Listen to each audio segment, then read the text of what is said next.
Welcome to Iowa Speedway and Newton, Iowa for tonight's third round of the 2019 Driver Development Series for the 3WideRacing League. Tonight, we go racing 2 times in one night. A doubleheader here for the first time this season. Finian, 2 times 92 laps, day to night. Going to be a fun one here. Yeah, in total 184 laps here at Iowa and 2 separate races that will both count for equal points. So it's 2 rounds in one for these guys. So a lot of points at stake here. A lot of points at stake, Finian. We saw a lot else at stake last week at Richmond Raceway, and it was kind of messy out there, and a lot of people were left that racetrack a little bit upset with each other. And tonight, a very similar racetrack at Iowa Speedway, perhaps a little bit more bumpy than we saw last week at Richmond, but it was very elbows out last week, to say the very least, and I think we're going to see a lot of the similar stuff tonight. Yeah, indeed. Iowa pretty much drives like a short track in itself. Not too big of a track, so that kind of leans into that nature. So yeah, like you said, we should see some similar racing to what we saw last week.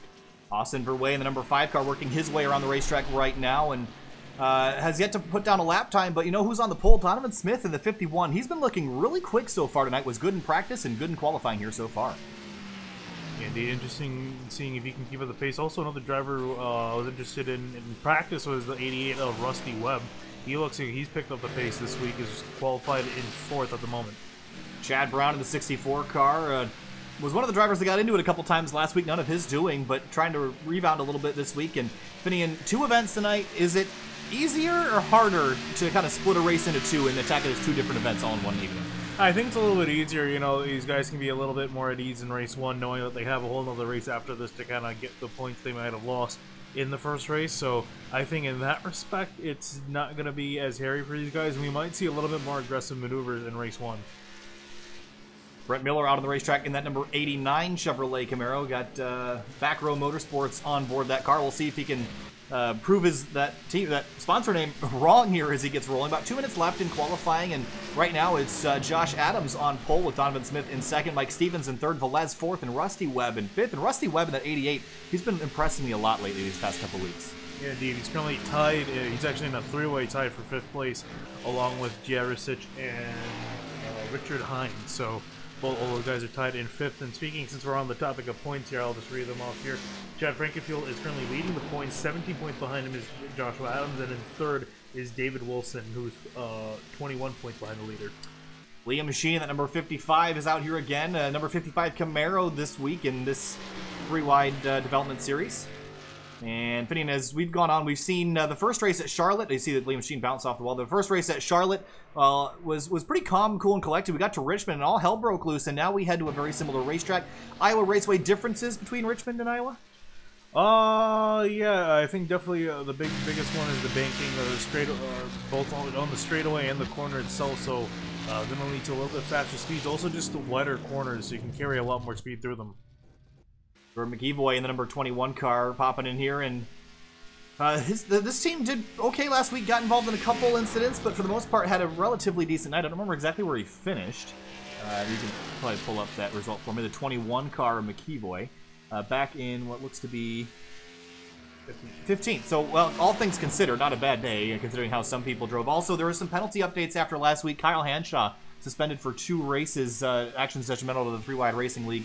And one of those was for the interview, we feel a little bit bad about, but the other one was related to all the on-track conduct of apparently not slowing down enough, I think was what the penalty was ruled for. So I could be wrong about that. So don't quote me, but Hanshaw missing for a couple weeks. And it's going to be a notable absence as he was having a pretty good week at Richmond and unfortunately ended in disaster early in the going here. Qualifying complete. Josh Adams on the pole in that number 99 car. He'll be starting on the front row alongside the 51 of Donovan Smith. Yeah, Joshua Adams also another driver doing very well in the development series here. Take a look at the conditions here tonight, Finian. 77 degrees in the air, 81 on the track. Pretty cool evening, very clear skies, and well, partly cloudy skies for the most part. And that track temp's going to fall a little bit. The lights are going to come on later tonight, and the track's going to grip up. I think we'll see the aggression level come up as well as the track temp going down. Yeah, definitely. So that's usually what you see here when you give these guys more grip to work with. They're going to start making more aggressive maneuvers on the track. So definitely going to see kind of a parallel between that, and we might see some more cautions towards the later half of this race. How about Mike Stevens in the 63 qualifying 3rd? A great effort for him, and I think this is a guy that could use a little bit of luck on his side. Has had some things not go his way, but he's certainly had the pace, at least in qualifying the last couple of weeks, and hopefully he'll turn his night around a little bit this evening. Yeah, indeed, has been kind of struggling these last few weeks, finishing 24th and 27th in the last 2 weeks, so could really use a good finish to help out, and what other way to do it than to start third here? Yeah, and again, I don't think it's due to his qualifying effort. He's been running very well in practice and qualifying, just has not had the race to stand for it. But Carlos Acosta is our in-race reporter here tonight in that number 24 car. We'll see if we can get a hold of him here prior to the green flag.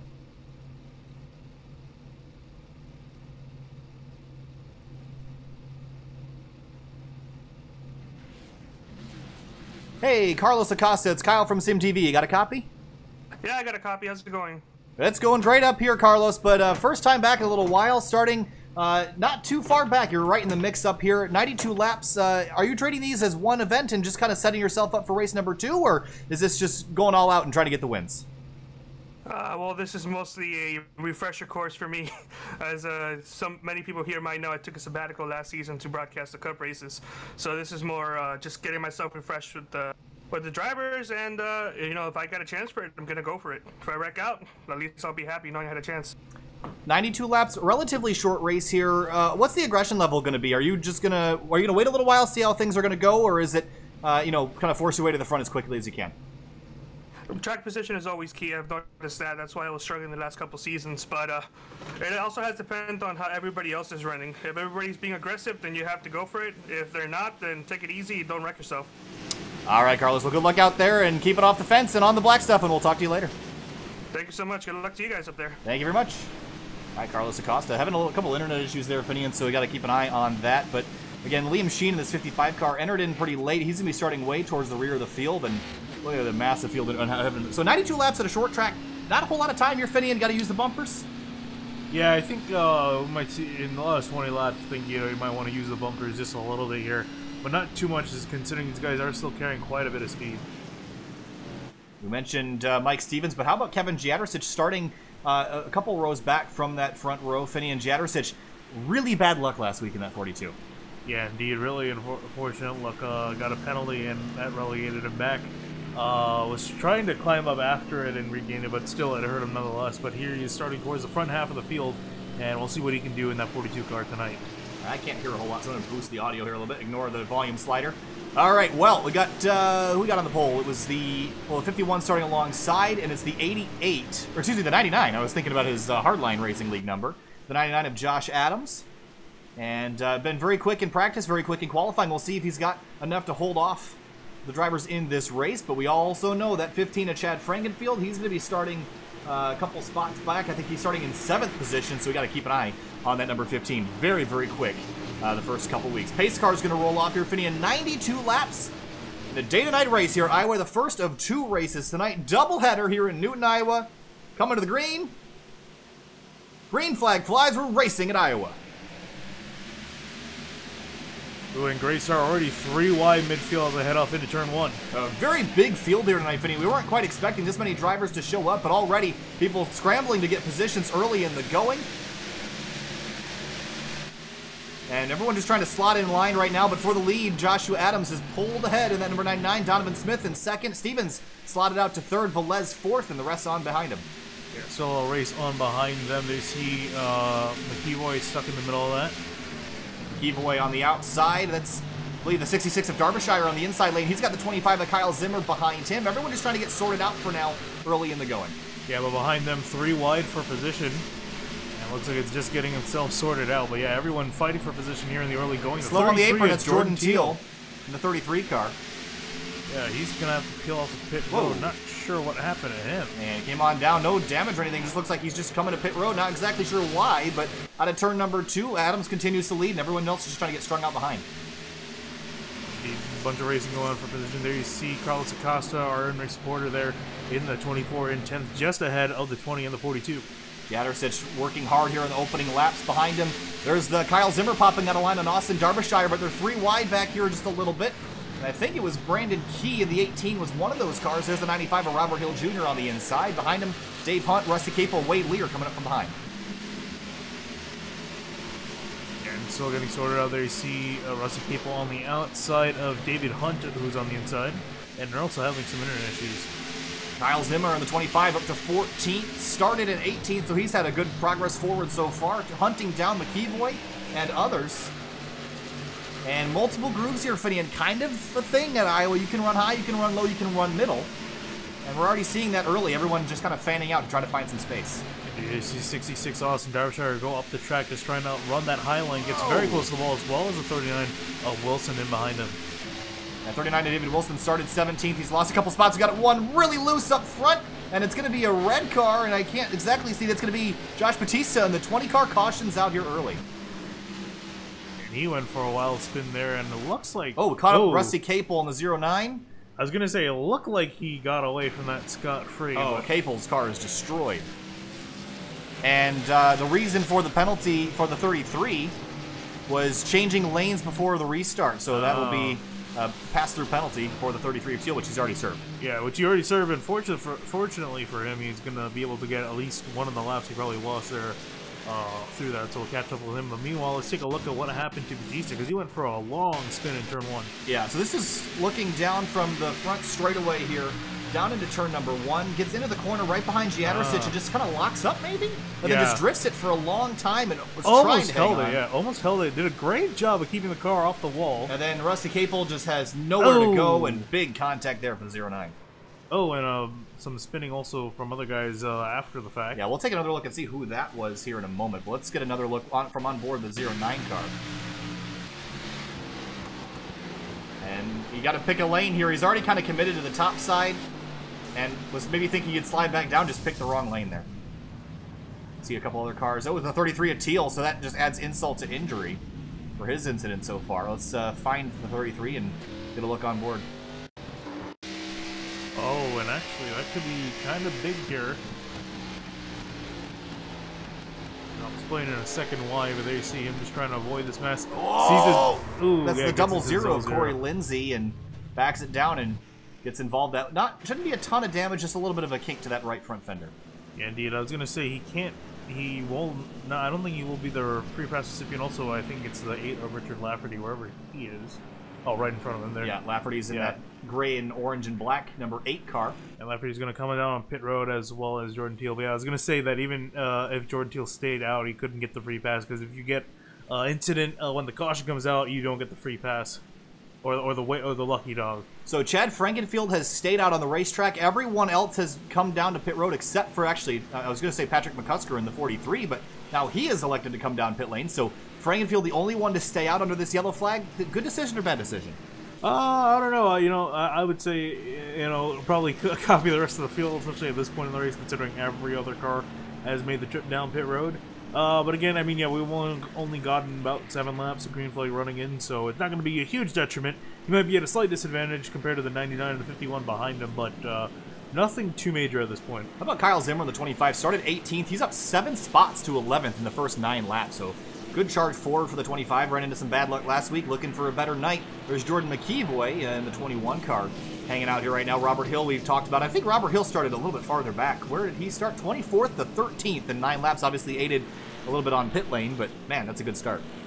Yeah, indeed. Fantastic start from him, moving up pretty much through half, cut the deficit in half from 24th. So is still trying to move forward here, and again, impressive considering how few laps we've gotten underway. Well, Frankenfield has been the dominant car this season, and again, ran really, really well at Richmond Raceway last week, and this is such a similar racetrack, and I know they're different in some ways, but the layout's the same, the size is roughly the same. Is this Chad Frankenfield's race to win as well tonight? Oh, I definitely think so. I think he's definitely, from what we've seen week in, week out, he's going to be the guy to beat here, and I believe he's going to be competing in the normal 3-wide series this year, from my understanding. I have to double check the roster, but fairly certain. Yeah, and he's going to definitely be the car to beat in those series as well.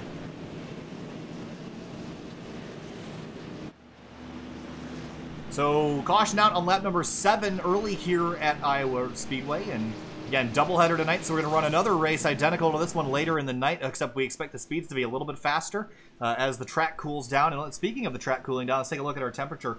Down 4 degrees already from, I think it was 84 when we... It might have been 81. It was 81. But it down a degree already, so the track is beginning to cool off as the lights are going to come on here in just a little bit. And pace car lights go off, and we're about to go green here. Yeah, indeed. Frankenfield picks the outside lane here, so interesting choice. Like Frankenfield, and Adams will take the inside lane. Again, lane choice here, an interesting move, because this racetrack, you can really work both lanes. I don't really think there's any line that's necessarily dominant here, but I think Frankenfield feels like that outside lane is a little bit better for the restart. Yeah, indeed, and I'm actually kind of surprised that Frankenfield chose the outside lane, considering that Adams has some fresher tires to work with on the bottom. So, and this will be an interesting restart to see kind of how this will work out. Maybe how a strategy like this can work out later in the race. Rusty Webb restarting in the 4th spot next to Donovan Smith, who started 2nd in the initial start, dropped a spot. He's now in 3rd for the restart. Chad Frankenfield is your new leader here after not pitting under that first caution. Joshua Adams has pit green flag, flies, and Frankenfield again with a blinding restart. He's been doing this ever since last week. Yeah, indeed. Fantastic restart. I guess that's what we're seeing. Sung pick the outside lane, was able to get ahead of Adams by a long shot, and everyone else behind him sorting out a lot calmer restart than the initial start. Looking at 16th place, Jonathan Cogswell in the number 27. Everyone else behind trying to get themselves sorted out here early. Yeah, you mentioned it, a lot calmer this time, although there's still quite a bit of 2 and 3 wide racing around the track. Indeed, the leader still going up and up for the lead there. Joshua Adams to the inside of Frankenfield. And here we're seeing the tire advantage helping out Adams as he goes to the inside. Frankenfield stuck on the outside lane. Side by side for the lead, lap number 13 here, and Rusty Webb is waiting for these two to get together, but it looks like Frankenfield for now will be able to hold off the 99, but Adams gets such a good rotation through 3 and 4. He's going to be right alongside that quarter panel on corner exit. Yeah, the outside lane a lot stronger in 1 and 2 than 3 and 4. 3 and 4, the inside lane tends to prevail a lot more often than not, but Rusty Webb there ready to attack, and you see Frankenfield is not able to get the speed off the corner. I think Adams might have him there. Yeah, I really think those tires are making a pretty big difference, and that surprised me. Only about 7 green flag laps. That's not a whole lot to wear out the tires. Yeah, and it surprised me as well, and there you see now new leader, the 99 of Joshua Adams, and here comes Rusty Webb now for 2nd place. Rusty Webb down to the inside again. This guy has not had the cautions that, has not had the cautions, has not had the race he deserves, but that's the 27 of Jonathan Cogswell in the fence on the front straightaway, and I think there might have been others involved too. Jordan Teal in the 33 down on the apron again. Oh man, he is just not not a good start to the 33 cars tonight. No, at least he's kept the car clean, but we'll try to figure out what happened there in that scramble. Oh, there was a lot of cars involved in this. I think the 27 was one of the first ones involved. Let's take another look. Oh, the 89 got hit by the 64, and Chad Brown, big hit there. And the 64 really the one that got the worst, and the 33 and Rusty Capel got tied up again. I think Brown got the worst of that. Yeah, indeed, hard impact into the outside wall. And here we'll see just, I think... Just tried to shoot this gap, and it just kind of ran out of space. Yeah, tried to shoot the gap closed, and nowhere for him to go. Hard into the wall, he went. All 4 tires David Wilson got narrowly avoided that wreck. Let's try to on board with him. You see that 64 car is the white car on the left-hand side of your screen. And you see the spin, and all of a sudden just disappears. Wow, that was really impressive. Did a fantastic job avoiding that. Another car that was kind of in the middle of all that was the 27 of Jonathan Cogswell, and I think he did get some damage in all this. We'll take a look. Yeah, he was just an innocent victim here. He was trying to look to the outside of the 89. I don't think he has any idea what's going on to the inside. There you see Chad Brown. And Harley. Oh, man. Big impact there. Sliding along the fence. And caution flies here for the 2nd time tonight. And pit stops again for a lot of those cars that were damaged.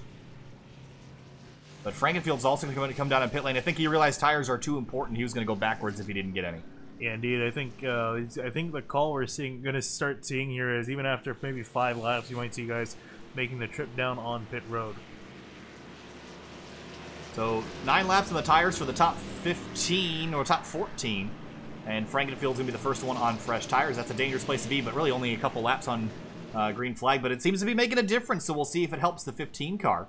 Yeah, only thing this time around, Frankenfield is out there by himself, so it's pretty easy for the guys on fresh tires to get up to him. But here, he now has the freshest tires, but he's stuck all the way back in 15, so he's got a little bit of work to do to navigate through the field. But we'll see how this all plays out in the end for these guys. So far, kind of looking like Richmond, although Richmond didn't really get messy until the last half of the race. This one kind of starting out a little bit messy tonight. Yeah, just a little bit messy. I think this guys kind of bumping into each other, more accidental than anything else. So I think it should calm down as the night goes on. Doesn't seem to be as crazy as Richmond was. Just really due to the natures of the contact. Carlos Acosta is up to 7th in that number 24. Again, our in-race reporter. We'll talk to him again tonight, and I'm sure we'll have plenty of opportunities to talk. But so far, having a good, clean race, and everyone up front really kind of biding their time. It's really towards the midfield to the rear that I think people are just trying to struggle to get any ground. I think the biggest problem you have at Iowa, Finian, is understeering on the exit of turn number 4. That seems to be where people get caught out the most. Yeah, indeed. Turn 2 doesn't seem to be as bad. It definitely happens, but really, I think it's off of 4. And it's just due to the nature of the corner. And we're right on board here with Nick Miller. You gotta just see how it opens up onto the straight because the straightaway is curved. So it just kind of, yeah, there's a reason that's painted on the wall there. Is that, yeah, it's just kind of a misleading corner, and especially later in a run, you're just kind of, you have a lot of throttle input and just carrying a lot of speed, and you think you can make the corner, but you really can't, and by the time you realize you can't, you're already in the wall. I was pointing at that black stripe on the wall at the exit of turn number 4, and there's a reason why it's not white there. It's just a very tricky corner, and it kind of baits you into wanting to throw that throttle pedal to the floor, and there's just not that much room on corner exit, and there's not a ton of banking here at Iowa Speedway, so you want to lean on the banking as much as possible, but there's just not that much, so a lot of centripetal force, and these cars don't like to turn all that well. Joshua Adams in a great place right now. Rusty Webb's going to be restarting in second. Donovan Smith will be on the inside of row number 2. And Kevin Jadrosich, how about this? Driver number 42 started 11th up to 4th. Good climb forward. This guy is due for a win. Yeah, indeed. We've seen that he's got the pace. Just hasn't been able to get the win in. So we'll see. Right now he's got a good starting position in 4th. We'll see what he can do with it. Yeah, we mentioned Carlos Acosta having a good night so far. Started 12th up to 7th. 1 to green here. Lights are off on the pace car. And as the sun sets, the track will cool down even more. We'll take one more look at our conditions here. Still 80 degrees, so it's taken a while to cool down. And I think a lot of that is the cars running around here keeping the heat in the racetrack. But also the rubber. Which groove will rubber up the most? Will you want to go high? Will you want to go low? What's Joshua Adams going to do on the restart here? It looks like he's going on the inside, so a difference in opinion between him and the 15. Indeed, we'll see how good of a restart Adams can get over Rusty Webb on the outside. First time Rusty Webb's going to be restarting on the front row. Chevrolet and I think 3 Toyota Camrys rounding out your first 2 rows. Then Velez in a Ford Mustang. So we'll restart on lap number 20. It'll be the 3rd green flag of the night after 2, actually 4th. After 2, 3rd. 4th?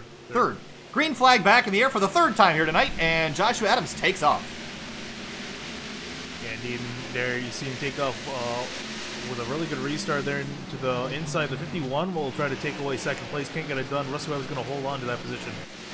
Webb clears the 51, and here comes Jadrosich on the outside. He's going to get by the 51 and Donovan Smith off into turn number 3. But battle for the lead here. Rusty Webb has tracked down Adams in about half a straightaway and is right on his rear bumper. Yeah, he's pushing the issue here. He really wants to get 1st place here. We'll see what he can do with Adams. But meanwhile, midfield here, these guys are still trying to sort themselves out. Big dogfight down into turn number 1. We were 2 and 3 wide for a moment. Now it's 2 by 2. There's Liam Sheen, the number 55, started at the rear of the field, has been patiently working his way forward. Corey Lindsay with damage after getting rear-ended by the double 3 of Jordan Teal, thank you. After that opening incident. And Jordan Teal currently the first and only car to wall, 39, David Wilson. And scraping along the fence, down on the front straightaway, losing a ton of ground. Yeah, that's a lot of damage to the right side of that car, so we'll see what he can do with it, but that's going to definitely hurt him. Quickly go back and take a look at how he found it, and I think just understeering out of 4, big hit to the outside wall. Looks like he had a bit of an overcorrection and then went into the wall there. Batista almost got into him. Caution out again, and it's the 8 car this time. Richard Lafferty spinning around on the front straight. So trouble strikes again here early. There's Patrick McCusker in the grass, way down in the grass. But Lafferty was the one that we initially saw turned around. This was just a big gaggle of cars. Where did this all start? Oh, the 89. Did he clip the apron? Something happened there. And Batista gets caught up in this one. And what happened to the 43?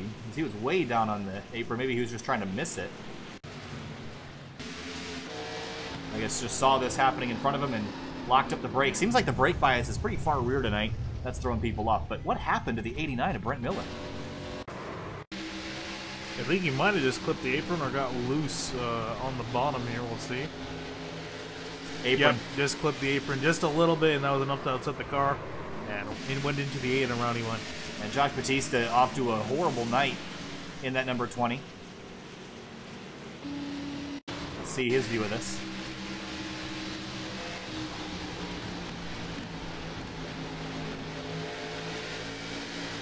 Not much you can do if you're the 20 car. Yeah, it just happens in an instant. You have absolutely nothing you can do. It's so hard to slow these cars down, and especially on a dime like that. All right, well, the field is back on pit lane here, Finian, and looks like we're going to have a lot of takers. Indeed, a lot of takers. I think pretty much everyone is down on pit road. Looks like Frankenfield is still on the racetrack, though, Finian. Top 6 have stayed out. And Adam's going to lose 6 spots overall as he comes out 7th. This is all relative to the car still on track. Robert Hill picks up a couple spots. Interesting, the strategies. Wow, that is really out of focus. We're going to rub my eyes here a little bit. There we go. Chad Frankenfield in the 15 retakes the lead. Tire strategy here, Finian. Let's take a look. What is he running on 9 laps? But majority of them under yellow. Yeah, indeed, majority of them under yellow. But I think this is where we see really that it doesn't work. That the strategy of staying out, it kind of hurts these guys when there's only a few of them out there. Last time he was all by himself on these older tires. Now he has at least a little bit of a buffer back to the guys with tires. The entire top 5 have stayed out on this last caution. And where is our in-race reporter, the 24 of Carlos Acosta? He's back in 17th. Let's bring him up and talk to him real quick.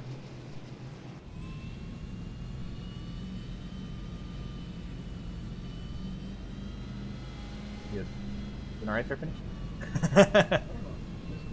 His mouse is not clicking. Give us a moment. And oh, hey, Carlos. Sorry to rip you from your teammate for a second. We want to talk to you real quick, if you don't mind. Yeah, sure. Go ahead. All right. Well, we've had, 3 cautions in the opening laps here, the first 27 laps. A little bit messy out there. What's your opinion on what's going on so far? The track's definitely tight, and it's hard to pass, especially on the inside. And even more so exiting off of 4. But yeah, as soon as the temps go down, it may be a little bit easier to pass. But to highlight, the middle of the highline is going to be key. You have to get on the outside of these drivers. All right, we'll keep it out of the fence, buddy. Good luck out there. We'll talk to you again later. All right, man. Good luck to you guys. All right, thanks a lot. All right, again, we always hate ripping people from their team communications, but instead of jumping in there in case they're talking about strategy or something, I don't want to expose that to the world and get stream sniped or something. So Carlos sitting in 17th right now after starting 12th. Pit stop sequence for him dropped him a few spots, but Chad Frankenfield out front right now. Wade Lear in the 11. Here's a guy we haven't talked about a whole lot this season. Yeah, indeed. I haven't talked a whole lot about him. Has been very, very quiet, but here he is now currently running in 2nd. Richard Hines up to 3rd with this strategy, and Dave Hunt, he was kind of right in front of that mess that just happened, and Mike Stevens as well, so a little bit of a strategy play for them to get ahead, and honestly, Finian, I'm on board with this right now. I'm all on board with staying out and just trying to get track position just to stay ahead of what's going on in the rear of the field right now. I do think we're going to see some more yellows. I think it's a smarter idea to keep your car up front, not worry about tires until things start to calm down. Yeah, indeed. I think especially these guys, considering it looks like we've all been getting a big string of cautions here, to get that track position is definitely key. So I think that's where they want to be, and Frankenfield's now going to lead them back to the green with Wade Lear starting on the outside of him. 3 caution laps. We've been pacing for about half of our laps so far, and we'll see if that changes this time around. I think everyone's just got to kind of take a deep breath here, Finian. We got a lot of racing left. We have a whole other race after this one, and I think everyone's going to kind of try to take a deep breath and get through this next couple laps. Yeah, indeed. We'll see if we'll be able to go to the green here from here on out, although it's a tall order. I think there's so many cars here on the track that something's bound to happen sooner or later, but we'll see nonetheless as we get the restart here with still 29 drivers on the lead lap. 29 drivers on the lead lap. Over 60 laps to go, so we're still very early in the going here tonight at Iowa Speedway for the 3-Wide Driver Development Series. Green flag flies again, and Frankenfield launches off straight. Yeah, fantastic start by him. Everyone else racing each other down into turn 1. Dave Hunt going to get split middle 3 wide here in a moment. The 99 of Joshua Adams trying to find a way around him. The 99's on some fresh tires here. Finian looking for a spot, but can't quite get there. 3 wide behind him. Stevens in the middle. Yeah, Stevens in the middle, caught in the middle, again stayed out on that caution, has older tires, and he's just being swamped by drivers with fresher tires. Out of turn 4, everyone's trying to find some space to work with. The 99 popping in the line now 4th place. How about Justin Cole in the 52 car on the inside lane? That black and white Mobil 1 Chevy. There is Nathan Velez in the 48 working his way around right now. Big stack up. 88 to Rusty Webb. The 52 gets turned to the 25 spins. And it looks like we're still going to remain green here. There it is. Caution. Kyle Zammer gets turned around. Just absolute chaos there at the exit of turn number 2. And under yellow again here at Iowa.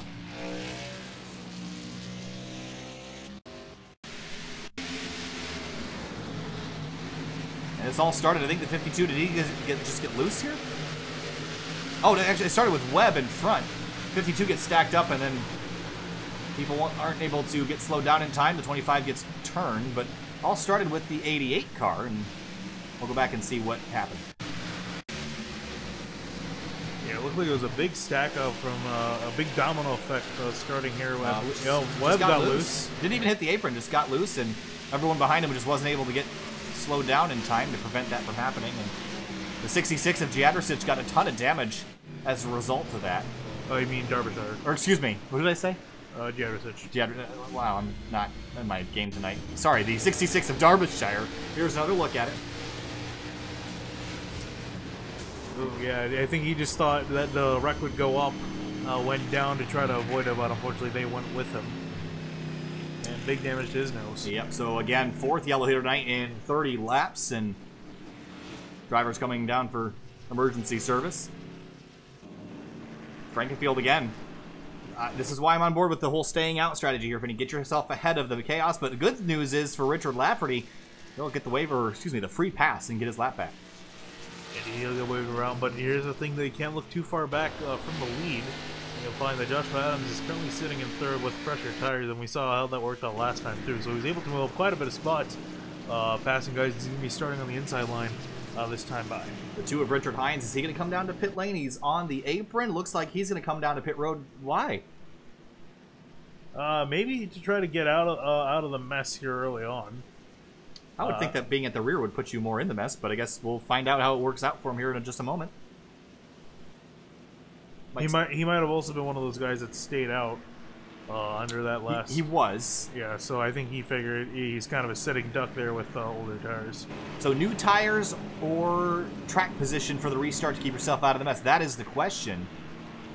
We'll see who it pays off for here. Again, we're about closing in on, what would you say, about a third of the way through this race here, and is that right? Yeah, we're past a third of the way through this race. Yeah.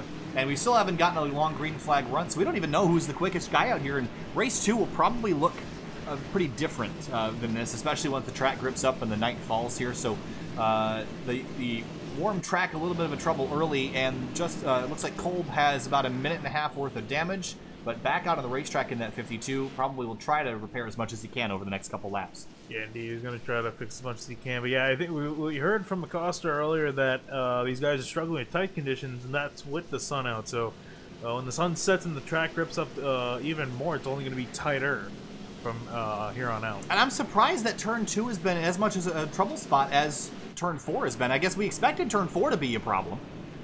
But turn 2 seems to be catching people out too. I think part of that is due to the fact is the nature of the corner, the fact that these guys all kind of close up towards the wall. And turn 4, everyone kind of still stays relatively spread out coming off of 4, but off of 2, everyone kind of merges on right next to the wall. And Iowa, one thing we did talk about in the pre-race, Finny, and Iowa's a little bit bumpier, actually a lot bit bumpier than Richmond Raceway, and I think that is leading to. I think if you're down on the yellow line, you hit a bump. That could throw your car sideways. That's really what happened to Rusty Webb. And if we ever get some green flag running here, we'll ride on board. And you can just see how violent it is inside these race cars on the inside lane specifically. Bumpy racetrack. Yeah, indeed. There's also one I know that there's definitely a big bump in the middle of 2 that I've hit quite a few times that sent me into the wall here. So you got to be careful on the outside lane too. So 4 cautions here for 18 laps early in the going at Iowa Raceway for. Is it Iowa Raceway? Iowa Speedway. Iowa Speedway. Driver Development Series here for 3WideRacing. And again, tomorrow night is going to be the season opener for the Roval Cross Series, the Triple Crown. And we start that at Homestead Miami Speedway on the Roval. And Finny and I cannot wait. I was doing some laps in the Subaru WRX STI around there. Man, that's a fun combination. And also the new build of iRacing, which will bring some graphical improvements and things, of course. So that'll be a fun event tomorrow. Indeed, really looking forward to it playing out. But here we are, half a lap away from the restart here, coming to lap 37, with Chad Frankenfield leading the field back to green.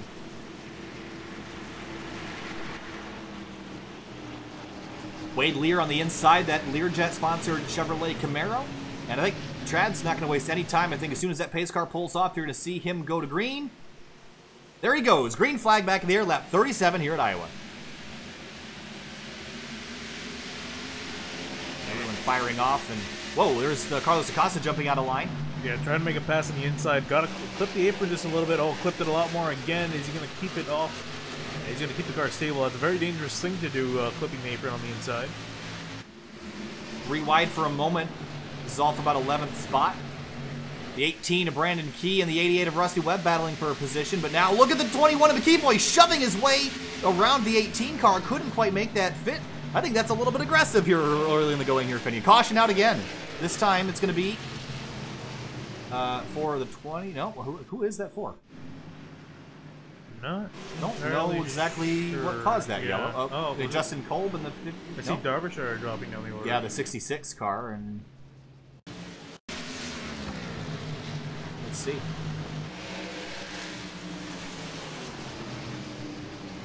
Oh, what caused this incident? I don't know. Let's watch out from the static, the blimp cam. That is a good idea.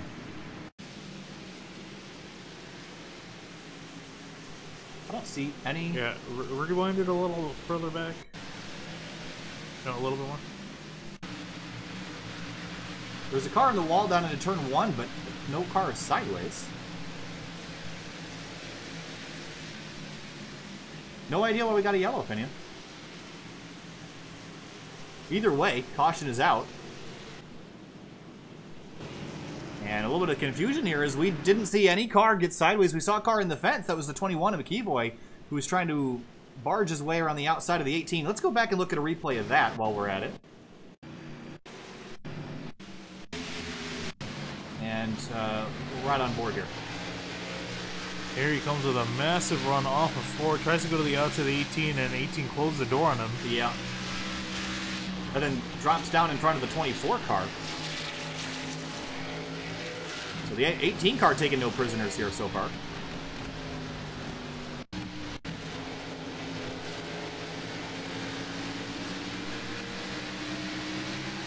Yeah. I don't know. There was a hole there, but it closed. I just don't know if I would be that aggressive with the incidents that we've had so far. So it's going to work out a lot worse for the 21 than it did for the 18. The caution was administrator thrown, Finney, and don't know the reason. Button slip? Could be. Could be. We've seen that happen before. Frankenfield and Jadrosich, this is a very similar show to last week at Richmond. Yeah, indeed, between these two guys. I hope Jadrosich can keep it up there and fight with these guys. Ran into some bad luck last week.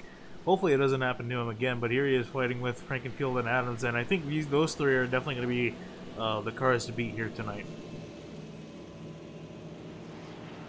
All right, let's, how about Robert Hill Jr. in the 95 here, fitting this bright yellow and black Camaro with Mike's Hard Lemonade on it. And it looks like he started back in the 24th position, up to 8th so far, so his strategy is working out. Yeah, his strategy is working out quite a bit inside the top 10 after starting the race in 24th. So doing a solid job there. Justin Kolb in the 52 was involved in an earlier incident on the back straightaway, and that car has been fixed up as best as it could be. I guess the good thing with all the yellows is it slows the field down. You can get all your repairs fixed up, and that car should be drivable at least for the rest of the night. Yeah, and it looks from we're getting word that he got all of his optional repairs fixed, so that car is in as good of a shape as he can get it at the moment. He's just going to have to kind of ride with it. It's still on the lead lap, but only just the second to last car on the lead lap. So 5 cautions so far for a total of 23 laps. That is actually more than half the laps that we've run so far. So obviously not a great start to this one. There's still over half the race remaining to get this thing cleaned up, but well, second race, we have to do this all over again, so hopefully we'll see everybody kind of calm down and take a deep breath and just try to get settled in here as the track cools off. And you will see if that dies down. They see the track temp also starting to die down a little bit, down to now 78 degrees, and really can only pretty much go about 1 more degree down. So track really starting to cool off as the sun begins to set here at Iowa. Austin Verway in the number 5. We haven't seen a whole lot out of Austin after a very impressive run in the beginning stages of last week's race, and looks like he started back in the 21st spot running 13th, so he's making his way forward, but I think with some green flag laps I expect that car to go 5. Yeah, I don't think we had enough of a green flag run to really get the for him to really have a chance to move up, so I think with if we can get a good green flag run in here, he should be able to climb up into the top 10. 1 to green here at Iowa Speedway, and we'll try it again for the 6th time tonight. Frankenfield going to line up on the outside lane, as he's been doing. And his restarts have been spot on, and it's been very difficult for people to anticipate them. So I think Kevin Jadrosich has got some work to do. He's going to have Wade Lear starting to his rear right, and Joshua Adams in the 99 starting right directly behind him. In this 99 car, he's been very quick tonight, and I expect him to be even quicker later. Yeah, indeed, and we'll keep an eye on them and keep an eye on these guys as we get the restart here. Which one of them is going to get the upper hand as they come to get the green flag?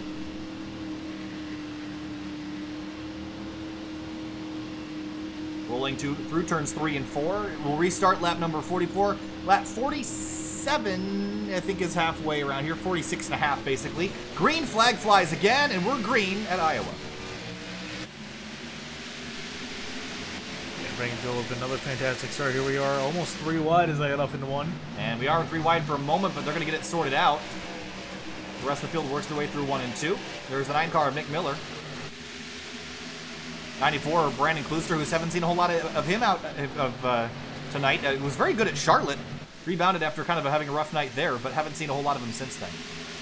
Up there, pass for position, the 51 of Donovan Smith to the inside of Nathan Velez. They're trying to get to the inside. Rusty Webb is all over his rear bumper as they make their way out of turn 2. And remember, Rusty Webb got some big rear damage to that car. But it's still running pretty well up inside the top 10. Pass for the lead coming here. Finian Jadrosich is all over Chad Frankenfield, and Joshua Adams is following. Big battle for 4th behind him, too, with Nathan Velez grabbing it. Wade Lear wants it. And in pushing him up the track, Wade Lear going to run the top side around. Down the back straightaway now. Velez has that inside groove, and Robert Hill's just trying to pick which lane's going to be better, but up front, here comes Kevin Jadrosich to the inside. Caution flies again here at Iowa. This time, it's Jordan Teal in 33. And more, it's the 89 of Brent Miller once again. Yeah, we'll see what happened to him. He's been having some really poor luck here tonight. Oh, it was the 89. That's where it started. Oh, man, big collision. Double Teal zero. has been a victim of a lot of stuff tonight. That's kind of the nail in the coffin right there. Big nose damage to his car, but we'll see what happened with the 89 and that's the 75. Frank Sims in 75 here. Let's take a look. Yeah, I think just Sims got in there a little bit hot, and Corey Lindsay had nowhere to go, and neither did Teal.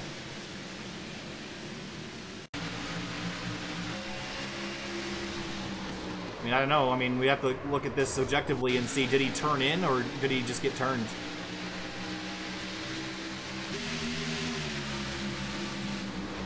What do you think? Yeah, I think Sims kind of gassed it up way too early there on entry, and that got the 89 out of shape.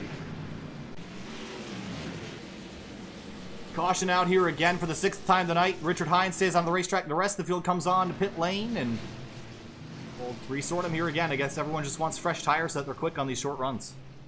Yeah, indeed, and I think it'll definitely help them out here, considering how many, the sheer amount of cars that are pitting. It'll really help them out. And Frankenfield wins the race off pit road, and the rest of the field follows. The 42 car loses a couple spots. Kevin Jadrosich down a few. Well, we're pacing. We'll go to break. We'll be back in just a moment. To most, driving is just a mundane task between point A and point B. Nothing more. It's the frustration of traffic at 8 a.m. The feeling of sickness on a long ride. The car? Just a tool. It's supposed to be practical, reliable, and fast. But the speed is really the reason cars exist. Born out of a necessity to make that A to B trip just a little bit faster. Some have a deeper connection with cars. Found somewhere in the bond of man and machine, a desire to be part of something bigger than yourself. It's the extension of mind and body to something more exciting than just another appliance. And these people never cared about practicality or reliability. To them, the only thing that matters is speed. We're born with a competitive nature, part of a biological necessity that has not yet worn off with time.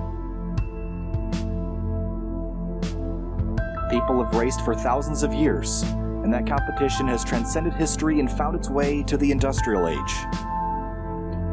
Railroads raced to build across the country, replacing the horses whose strength is still used as a benchmark for power today. And as personal vehicles became popular, the railroads died off. What once was the quickest way across the country became snail's pace in comparison. The interstate highway system expanded and cars populated every driveway. And the competition between types of transport quickly transitioned into the race to have the fastest car. Bragging rights. Manufacturers like Porsche, Ferrari, and BMW emerged in auto racing, each trying to one-up the other. Building engines became an arms race. Who could build the fastest dinosaur-powered lens? So while the passion for cars has died for most, there are still people that are fascinated by racing. The sights, the sounds, the smell of burning rubber and spent race fuel lingering in the air, this is what attracts us to the sport of auto racing. We are empowered by drivers that climb in impossibly fast cars and put everything on the line for the sake of competition. Drivers who know that one slip-up can lead to disaster.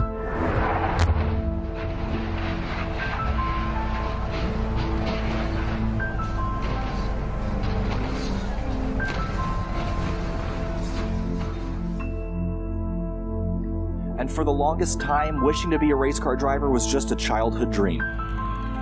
All we could ever be was a spectator. Opportunities? Limited and expensive.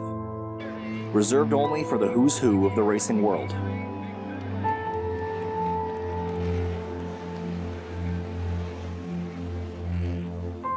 Until now. Coming back to the restart here at Iowa Speedway. After 6 yellows, the 2 of Richard Hines has the lead, and green flag back in the air, lap number 52. And under that caution sequence, Liam Sheen penalty for through too many stalls. He had to serve an EOL, and he'll have to start at the rear end of the longest line here as we head our way down to turn number 1. Yeah, Richard Hines is going to lead them off. He's off to a pretty strong start. Whoa, here, tight end in turn 2. Whoa, almost get in the fence. Yeah, but here comes Frankenfield now turning to the inside as well as Joshua Adams. Everyone just scrambling for positions here, and again, with the amount of yellows we've been having, I think it's just a kind of a 5-lap mad dash to get as many as you can before the next yellow comes out. 3 wide here. That's Mike Stevens in the middle of it, Wade Lear on the outside, and Jadrosich on the inside. Yeah, indeed, Lear looks like he's really enjoying that eye line. I saw him before the last caution riding it. Whoa, 3 wide again. Yeah, Jadrosich really tight. Yeah, Jadrosich got close to getting into Stevens, but they keep it going, and now 4 we're going to be 4 wide. For a moment, crash, and there they go again on the front straightaway. And a hard, and everyone involved this time. And it's the big one here, and Donovan Smith over and over. Barrel rolling, several flips, and that will be night over for him. But again, half the field destroyed on the front straightaway here for the 7th caution tonight. Now it's getting a little bit ridiculous. Yeah, we saw there the guys coming 4 wide off of turn 4, and now it's pretty much never going to work. Yeah, I don't really know who decided to make that 4 wide, but that was just never going to be a reasonable pass to make, and that just wadded up half the field on the front straight. Yeah, big damage to Wade Lear and Donovan Smith and others. Yeah, Smith got the worst end of that. And I know. It looks like Lear... Carlos Acosta was able to make it by, but... Yeah, it looks like that started when Wade Lear, he got tight in 4, went up into the wall, and that kind of cascaded down. So see him hit the wall first, got into Rusty Webb, and down the track they came, and a bunch of other cars got collected. Wow, look at the air the 11 car gets there. And the 51 absolutely barrel rolling down the straightaway.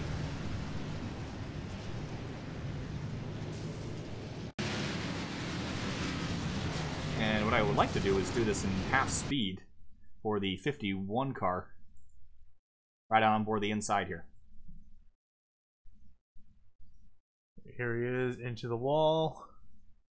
Well, he flipped kind of the wrong direction. Yeah, that was a little strange crash there, but I was expecting him to flip the other way, but end over end. Yeah, not a whole lot of fun for anybody in that group. The 11 away Lear took a heck of a flight too. We'll ride on board with him in slow motion. Wow. That's not the angle you're supposed to see the racetrack at.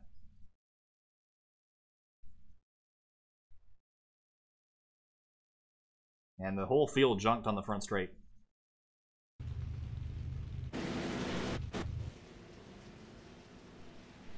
Well, Chad Frankfield's been leading most of this race and hasn't really had to do much defending.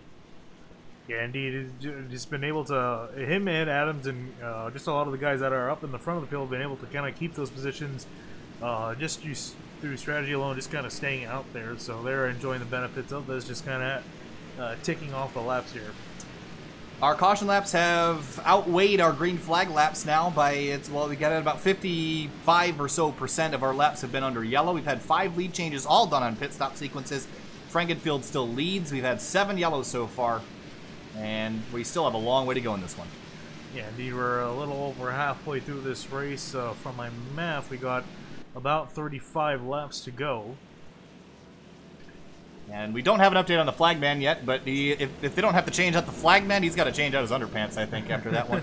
Had 2 cars go right by his face. I'm sure hoping he was wearing a helmet. I'll say that. Yeah, I hope so, too. 406 for diesel, man. The gas prices have really dropped. 367? Yeah, it was a different time. I need myself some McDonald's. Oh, man. Anyway. 406 for diesel. Yeah. My God. Don't own a diesel. I'd hate to be a trucker in Iowa. Well, if you've just joined us, you haven't missed a whole lot so far tonight. We've been seeing a lot of those yellow flashing lights here. 7 yellows in 58 laps. About 32 laps of them have been behind this pace car, and at this rate, whoever is driving that pace car tonight is looking pretty good for a victory. Yeah, I think the pace car is going to take home the most laps led here tonight. A lot of yellows, 7 of them so far in this race, and we're just ticking over halfway.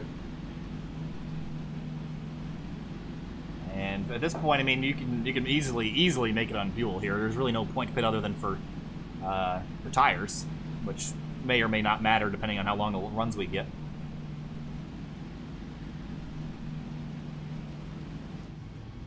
There's the gyro cam on board the 15 car. I haven't really used this a whole lot tonight, but let's see those lights go off on the pace car. We'll try again here, maybe for the 8th or 9th time.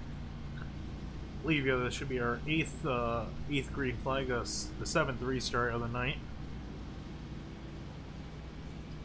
And Frankenfield's been nailing the restarts and hasn't let anyone get back to him, but the 52 car of Justin Cole, this car was destroyed about 30 or 40 laps ago, and the Team Blurry car is looking pretty dang good right now, sitting in fourth. Yeah, indeed, he did a pretty good job fixing most of the damage to the left side of the car, but I mean, for the most part, it's in a pretty good shape. Kyle Zimmer's back here as well. Remember, he was also involved in an accident. He's got that car mostly repaired, and most of the cars up here are not looking too bad. We've had a couple retirements, probably about 5 of them. But coming back to the restart, lap number 60, we'll have 23 laps to go, and Frankenfield's in control. Pace car pulls off, and green flag flies again. And Frankenfield again with another stellar restart. Richard Hines is going to hold on to 2nd place. What can Adams do? He's going to move up to 3rd. 95 car, Robert Hill Jr. looking middle 3 wide for a moment, but I don't think he's going to take the bait. He'll stay in behind the 52 for now. Indeed, he'll stay behind him. They see battling for position there. The 8, Richard Lafferty, we saw him involved in an earlier wreck. He's still in the top 10. So a solid job by him, and he's still wanting to move up from position. Here he goes to the inside 3 wide. Crossover down to the inside, turn number 1. He'll back out of it here, and we've seen how bumpy turns 1 and 2 are. I don't think he wanted to be put in that position, so he'll stay off of it for now.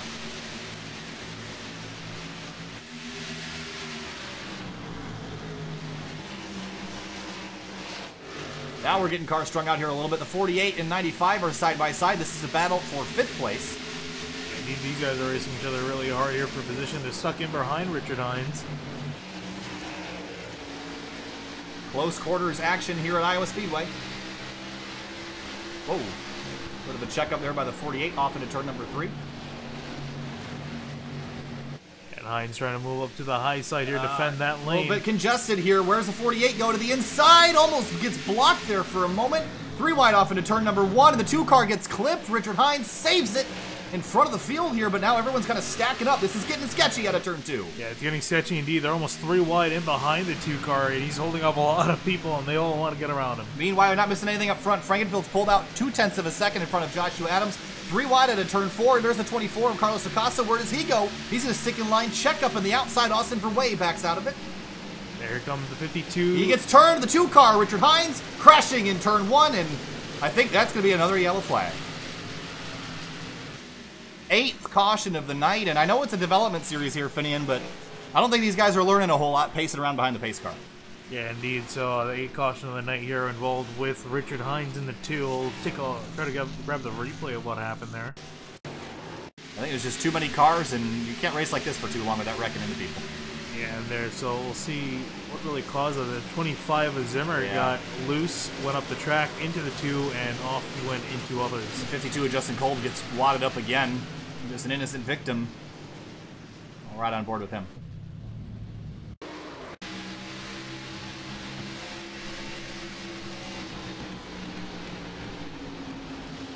Not a whole lot he could do here.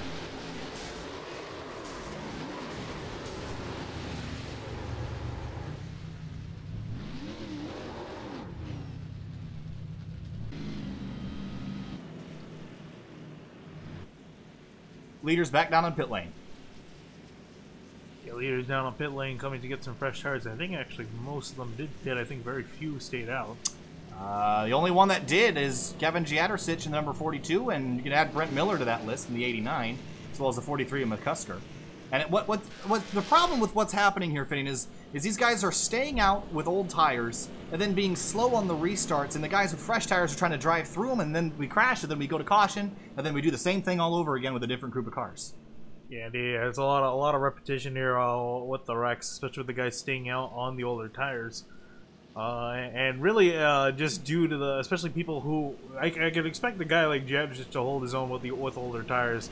But guys who have been racing in the back, staying on older tires, and might find themselves all the way in the front, and they got guys with fresh tires on behind them, and that's where we start to see the problems arise. Yeah. I mean, there's some guys out here that probably shouldn't be pulling this strategy because they're just going to be roadblocks for everyone behind, and that's what's been causing these incidents here. We get a slow car that kind of bags up 3 or 4 cars behind, and then they all just try to get around them 3 or 4 wide, and it's just too difficult to be doing that here at Iowa, and these guys really need to calm it down because we can't do this at a whole other race here, Finian. This is just 8 cautions. We're on we're on track to get 10 or more in a 92-lap race, which is just frankly unacceptable even for a development series. So I think there's got to be some heads used out there from here on out if these guys want to get some green flag running in.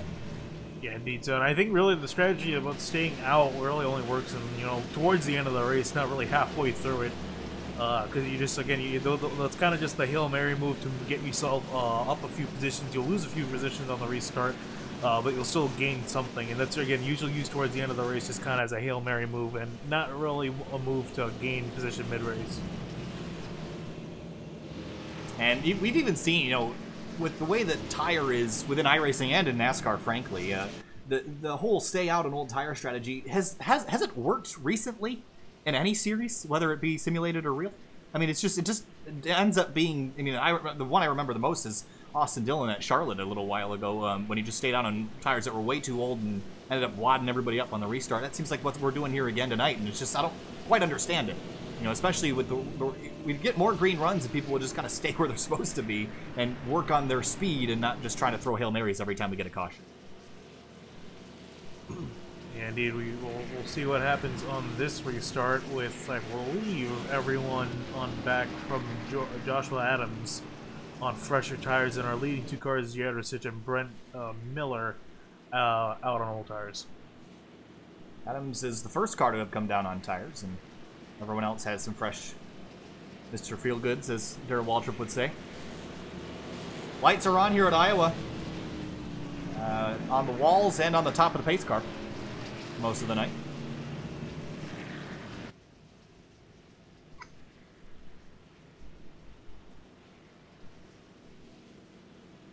And Frankenfield going to be restarting 5th here, and he's been one of the more patient ones the last couple weeks, and even when he gets himself put back on strategy a little bit, so he'll be restarting in 5th. 1 to green on the pace car here. The lights are off. We'll try it again. do it again here. Kevin Jadricic now going to lead the field back to green. Also, I forgot, actually, I think Robert Hill also stayed out. Oh, no, did he? No, he came in. Robert Hill also came in. Joshua, yeah, so that's only the top two. So they're really the front row are the only cars that stayed out. Jadricic and Miller. Remember, Jadricic had a ton of bad luck last week and looking to turn things around this week, but Brent Miller has been looped around a couple times tonight. And not really sure about the drivability of that car. That left front tire does not look like it's pointing the right direction. David Wilson back there in the 39 car, restarting 8th. That car's been torn up a couple times tonight. Coming back to the green flag, and it's going to be Jadricic in the 42 with the control lane with the 95 of Robert Hill Jr. behind him. And waiting for the green flag this time, and there goes the 42, and we're racing again here at Iowa. Great start by Jadricic, and they're also on the outside, the 95 getting a good start. You mentioned the 95 inning. A great start for him to the outside of Brent Miller, and around the outside he goes. He'll nose ahead down the back straightaway. And he'll get ahead of Brent Miller. Now here comes Joshua Adams, one of the faster guys we've seen tonight as well as Chad Frankenfield. Both those guys. Frankenfield washed up there a little bit mid-corner. The 48 car almost gets in the fence. Brent Miller sliding back a little bit. Here's a big gaggle back here. This is going to be eventually for 10th place with Richard Lafferty holding that spot now. 18 of Brandon Key working on the outside trying to get around Lafferty. Down the back straightaway now, the 8 car to the inside. There's Kyle Zimmer back here in the 25 car. He's been in the wall a few times tonight, looking for a little bit redemption late in the going. Rusty Capel with a good run, but nowhere to go in that 09 car. He was torn up early in this race and just kind of stuck it out. Yeah, he stuck it out, was able to fix, with the amount of cautions we had, was able to fix that car in a decent shape, and there he is running just outside the top 10.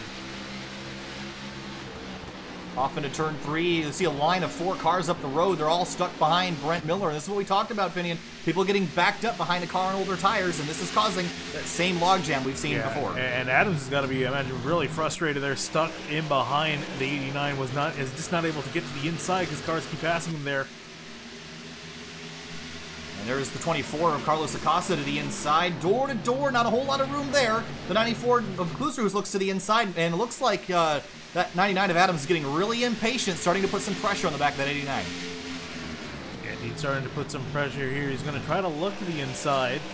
And now here's his best opportunity to get by. He's still trying to work over him. Wants to go middle 3 wide there, but I don't think that's a great idea. Now he's clear on the inside, going to make a hard left to the inside of the 89. Klusterhuis on exit, washes up the racetrack, and that 89 car is going backwards very quickly. Yeah, he's got David Wilson in behind him as well, looking for position. Pass for the lead. Frankenfield takes it back from Jadricic. Oh, Jadricic isn't done just yet. He got a run off the 2. Will he look to the inside? And I think Frankenfield's just got fresher tires, and I think it's going to make this look easy as he tries to drive away. Jadricic got everything that he's got in that car, just trying to throttle that forward. Here's a battle for, looks like, 8th place again. Lafferty has it. Wilson wants it. But let's stop Wilson. That's, excuse me, Brent Miller there. Yeah, Miller's still working on the back bumper of Lafferty again. Still don't think he can hold on for much longer. Here comes David Wilson now to the inside. Battle behind him, Zimmer, Brandon Key, and Rusty Capel. There's Liam Sheen in there as well, rebounding from a penalty earlier tonight. Yeah, it's just now broken inside the top 15. Whoa, wow, check up. Cuts to the inside of the 52, or yeah, 52 Justin Kolb. Still battling hard for 11th spot here.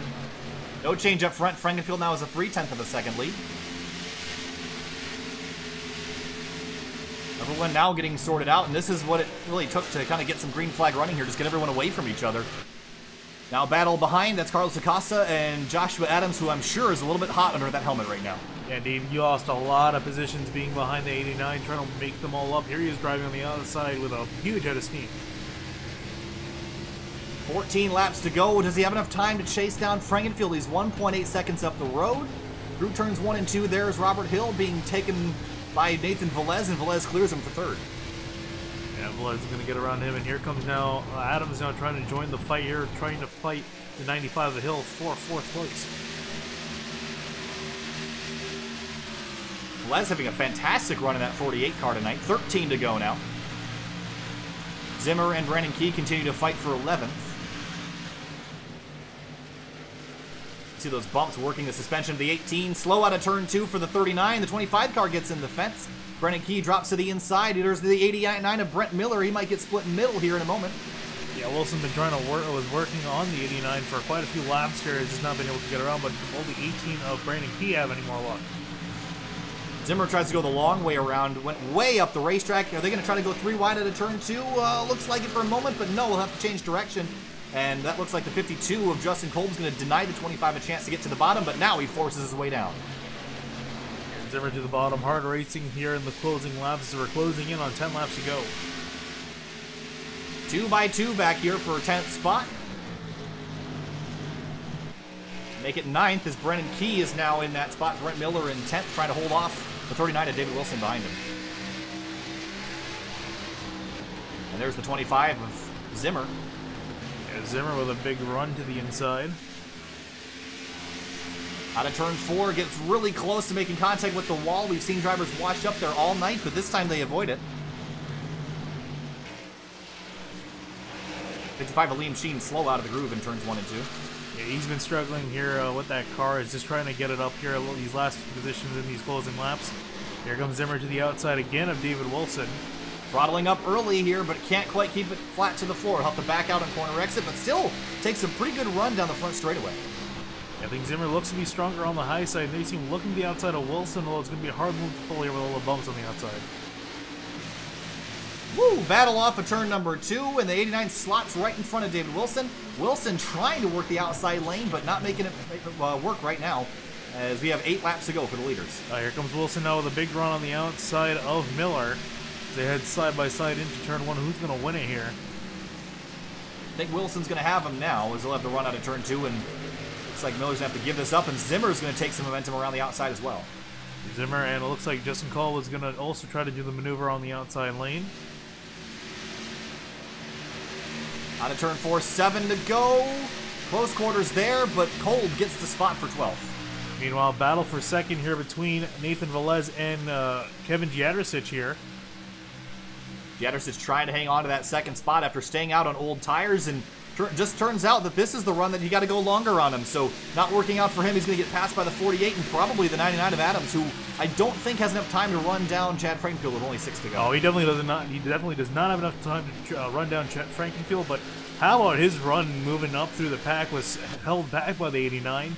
Got around him and drove his way up into the top. Is going to try to drive himself up into second place. He probably could have won this race had that 89 not gotten in his way, so I'm sure he's a little bit hot under the helmet right now. But out of turn 4, we're going to have 5 laps to go here at Iowa Speedway.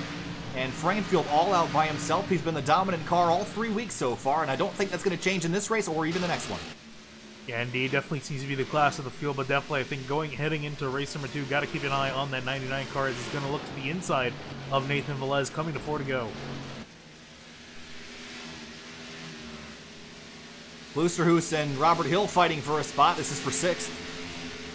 Fighting for 6th, Lusterhuis defending himself to the bottom. A little bit loose there for Lusterhuis out of turn 2, but Loose is fast and he drives off into the sunset, trailing Robert Hill Jr. behind him. Hill going to try to go up the inside again. Oh, battle for second, though, is heating up between Velez and Adams. I don't think Adams is not done yet. He's still got a chance to run this 48 car down. I think they're on equal tires, though, the last time I checked. And yes, they are. Everyone in this top 3 is on equal Goodyears.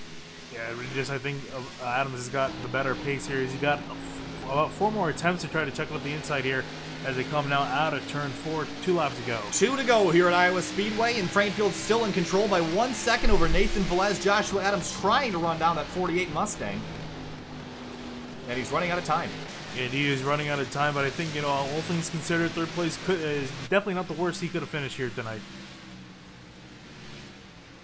Going to try up again. Oh, this looks like a good attempt here, but he's going to lose that speed off of turn 4. Going to lose the nose. 1 lap to go. White flag in the air for Chad Frankenfield, who's been the dominant force all 3 weeks so far. Can he win another one here in the 3-wide driver development series?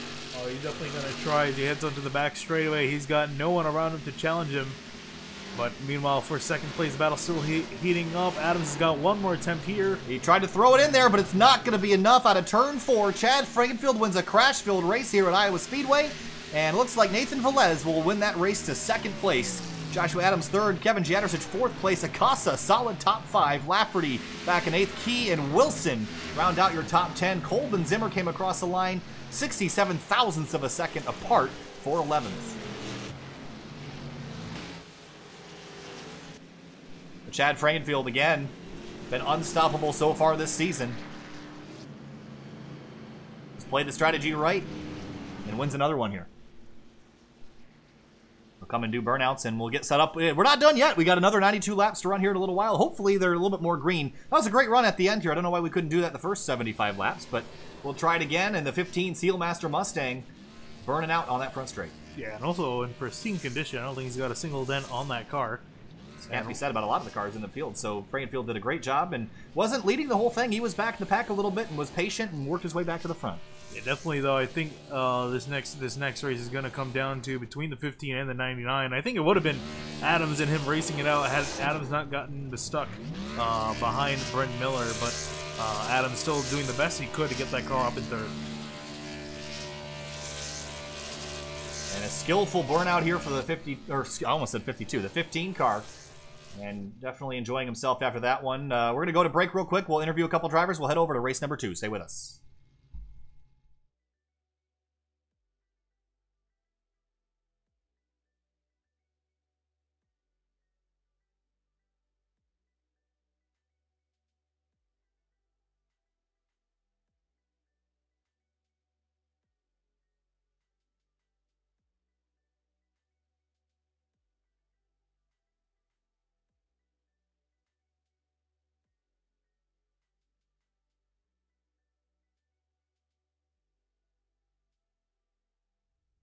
Welcome back to Iowa Speedway. Couldn't reach Chad Frankenfield for comment real quick, but here is your race results for race 1 of 2 here tonight. Again, we're going to do another 92 laps here in just a couple moments. But Frankenfield wins, Velez second, Adams third, Jadrosich and Carlos Acosta rounding out your top 5. Klooster, who's with a solid 6th place finish. David Wilson rounding out your top 10, and the rest of the results scrolling across your screen. We're going to go to break for just a couple minutes, and we'll be back with race number 2. Again, another 92 laps around Iowa Speedway in just a second. We'll let these results scroll across the screen. Jordan Teal with a disastrous day in that 33, just couldn't find his way around any of the accidents that were around him, and just not a good day for that 33 overall. But there's your race results. We'll be back in just a couple minutes, so don't go anywhere. We'll be right back with race number 2 as soon as that server goes live.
Welcome back live to SimTV for Race 2, which is round 4 of the 2019 Driver Development Series for the 3WideRacing League.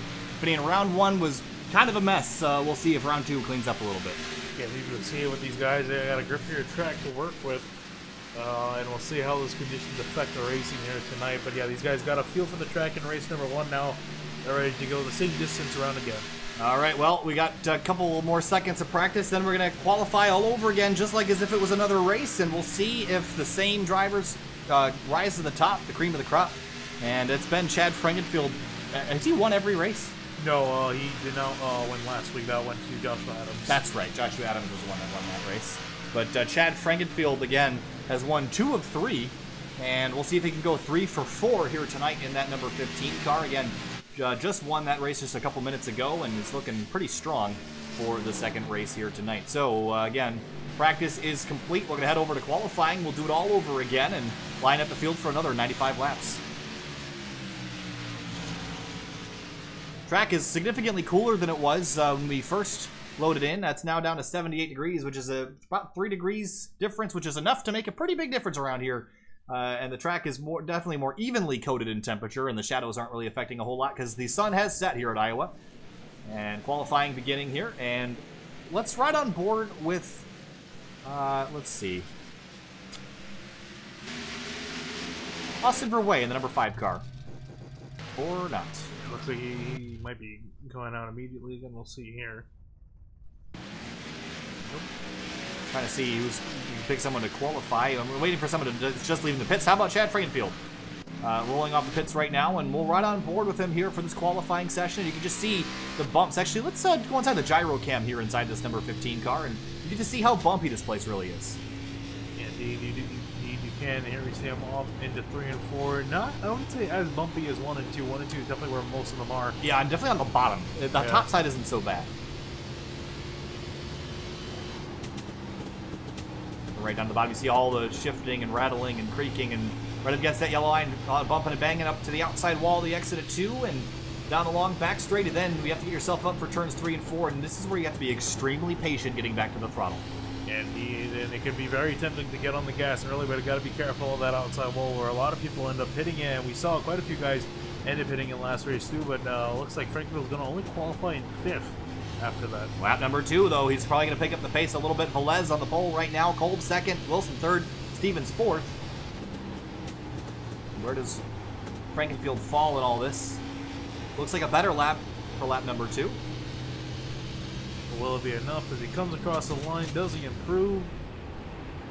No improvement. No 2 dice. tenths off. So Frankenfield will start at best 6th as the rest of the field works their way around. And look who's got provisional pull at the moment. It's a 99. Joshua Adams' paint scheme isn't loading at the moment, but he's gotten on provisional pull at the moment. And again, I was telling you, watch out for the 99 in race 2, and here he is stepping up to the plate.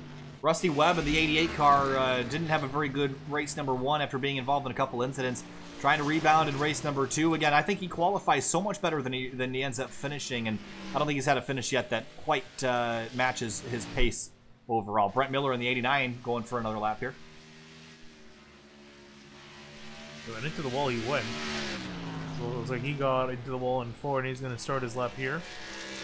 Liam Sheen out on the racetrack as well, and had a penalty early and was able to rebound a little bit, but never really got himself back up into contention.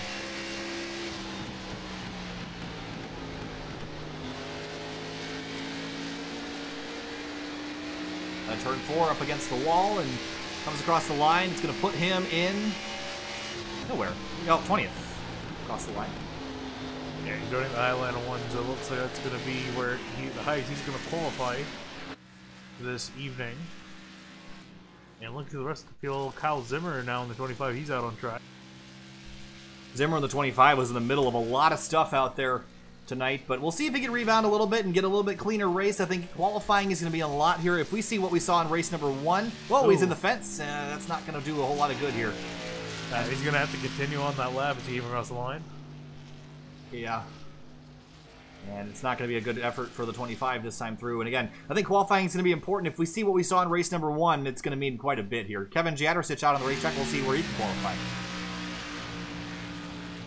Well, looks like he changed paint schemes mid race. Possibly.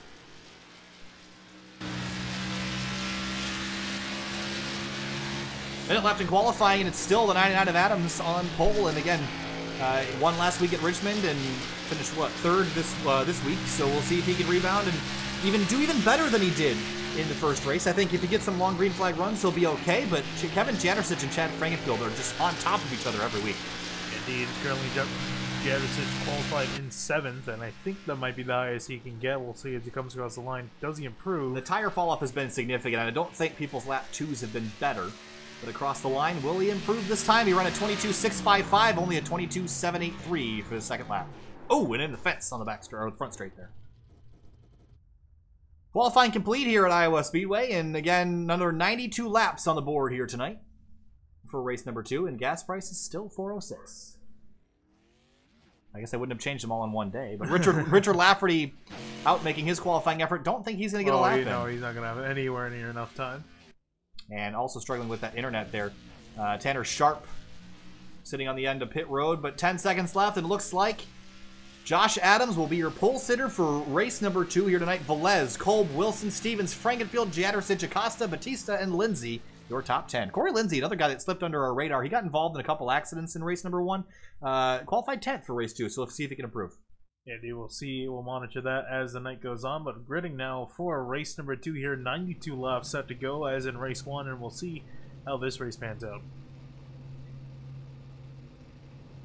39 of David Wilson had a decent run in the first race. Got involved in a couple accidents, but honestly, who didn't in that race? Really, the first 10 drivers were relatively unscathed. Take a look at our starting grid. We got Joshua Adams starting on pole here. I think he's probably one of the, I was looking at the times, he was the fastest driver in race 1, so we'll see how he does.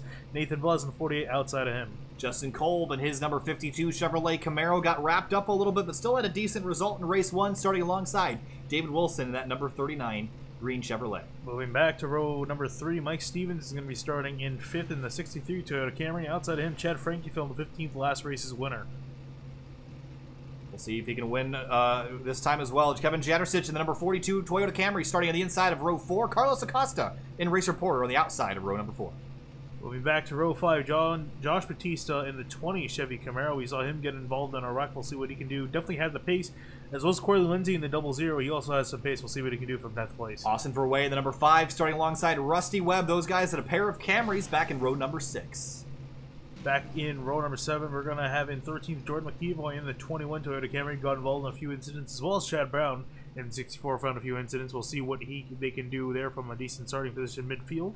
15th place, Richard Hines, the number 2 Ford Mustang, starting alongside the 95 of Robert Hill Jr., who impressed me quite a bit in race number 1. We'll see if he can improve for the second race tonight.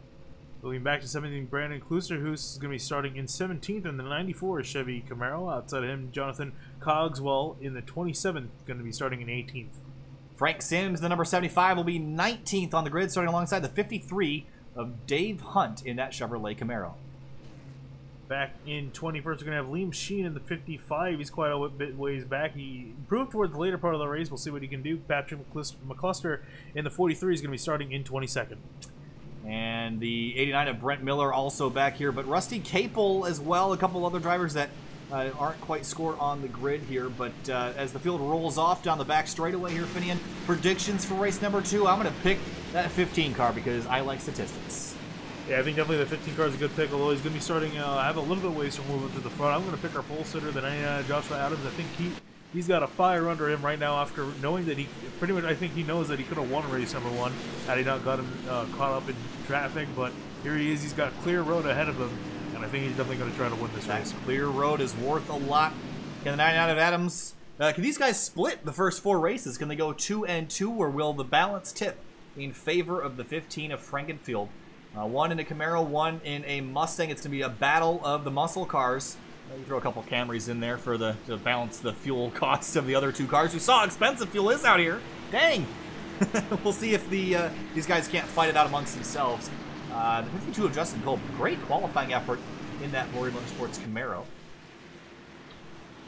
And got caught up in the back straightaway on a wreck early in the going last time, but managed to overcome it and have a decent result. But let's try again here. 92 laps on the board at night this time at Iowa Speedway. When the night comes on, the track gets grippy and drivers tend to be a little bit more aggressive out there, but hopefully they're going to dial it back from race 1 after 8 cautions, mired everybody back behind the pace car for the majority of that round number 3. It's a whole new event, a whole more points on the line, and more trophies to be handed out. The 99 of Joshua Adams, starting from the front row. Can he challenge the 15 of Frankenfield and win his second race of the season? We're about to find out. Pace car's off here in Newton, Iowa, and green flag's going to fly, and we are going to be racing at Iowa Speedway. Big checkup here, Finian, at the initial start.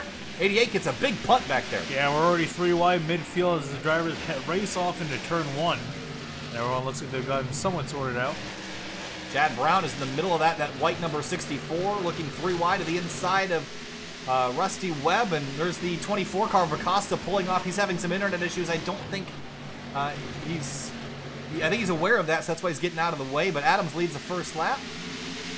Adams is going to lead the first lap by quite a bit. He's going to be leading by almost 7/10 of a second now over second place. Mike Stevens in the 63 following a battle for 5th place. Justin Kolb has it. Batista wants it as they battle down the back straight. Stevens now looking to the inside. He's already dropped back 2 spots, but is trying to make one of them up here to the inside of Batista. Batista doing the opposite. He's moved up, I believe, 2 spots. Oh, got a wreck in the back here, Finian. Yeah, wreck in the back towards the infield. Still no caution as it was in the infield. These guys are going to somewhat get it sorted out. It's the 89 and the 94 involved. 89 was in a bunch of those wrecks earlier tonight. Let's see what caused this one. Oh, I think the 8 car of Lafferty might have gotten into him here. Yep. Big net code there, I think, is what caused that. And Rusty Capel and Brandon Klusterhuis. So big, bad start for those guys. And we're going to have to make up a lot of ground back in 27. Still green flag here, and everyone's chasing Joshua Adams up in the front of the field. And most field already single file. Already off to a better start than we were last race. David Wilson in 3rd, but Chad Frankenfield from 6th to 4th in the opening laps here, but that 99 is driving away a little bit. Yeah, 99 is driving away, and that's key here. Again, 99 had, like I said before we took the green flag, 99 of Adams had clear road ahead of him. Frankenfield's had to work through some traffic here. And it looks like we're setting up for a decent run here, so I think Frankenfield might be at a slight disadvantage. He's going to have to chase back down Joshua Adams. Carlos Acosta's speed was just registered as negative 9,200 miles an hour, so that internet clearly not being able to keep up with us. Something's not right for that number 24, so off to a poor start for him. But half a second lead for the 99 of Adams, but there's lots of battling going on back here. There's 2x2 here for, looks like 11th place? 10th place. 9th place, actually. Austin Verway leading this small little pack here. Rusty Webb to the outside. Corey Lindsay, both those drivers having very good nights here. Both Frank Sims in 12th place. Frank Sims started in 19th, so up 7 spots. Might have gained some with a little bit of carnage there out of turn 4. But now just trying to set up a pass on these 3 cars in front of him here. And he was involved in a caution. You can see him get a huge run off the 2. He's now going to look to the outside of Corey Lindsay in turn 3. Ooh, a little bit of a stack up around Frankenfield up the road here, Finian. Indeed, in 52 of Justin Cobb, he's going to fall a few positions here, lost some momentum. Started in 3rd, is now back to 5th, and is going to lose another spot here to Batista. Batista's going the long way around on the back straight. And Verway and Webb still battling for 9th place. Webb's going to try to clear him, but you see him turn the wheel hard left and not slide up into the 5, but battling down the front straight. I think the 5's going to win this for now. Yeah, you're definitely seeing that the outside lane is definitely the lane you want to be for making a pass. They're able to carry so much momentum out of the corner. You'll see here again how much more momentum the 5 of Verway has over Rusty Webb. You're going to see Rusty Webb give up the position. Out up front, it's all Joshua Adams so far. Nathan Velez in 2nd, who finished 2nd in race number 1. So we've really just taken the top 3 and flipped them around after that first race. Yeah, indeed, and it looks like Velez is able to hold the gap at around 7/10 of a second. Hasn't really expanded far beyond that. But here you see Batista to the outside, Justin Cobb. Cobb trying to make up some of the ground he lost since the start of the race. Mike Stevens in 8th place, trying to advance his spots. He started in 5th, so he's been going a little bit backwards at the start of this. He's now looking to the outside of the 52 of Cobb. Seems like the temperatures dropping have certainly helped the handling on these race cars. Not seeing nearly as much understeer as we saw earlier. At least it's more manageable if there is understeer there. Rusty Capel and Zimmer battling for a spot back here. This is all the way back in 21st. Zimmer going to the inside of Capel. Capel going to try to ride it on the outside. What can he do, though? Clears him for the spot. Moves Zimmer to 21st. Wow, the 52 is a rear bumper full of the 63 of Stevens as they drive up into turn 3. Stevens all over behind him now, looking for a position. Now, where's Cobb going to go to try to defend here? Oh, Stevens in the wall on the straightaway.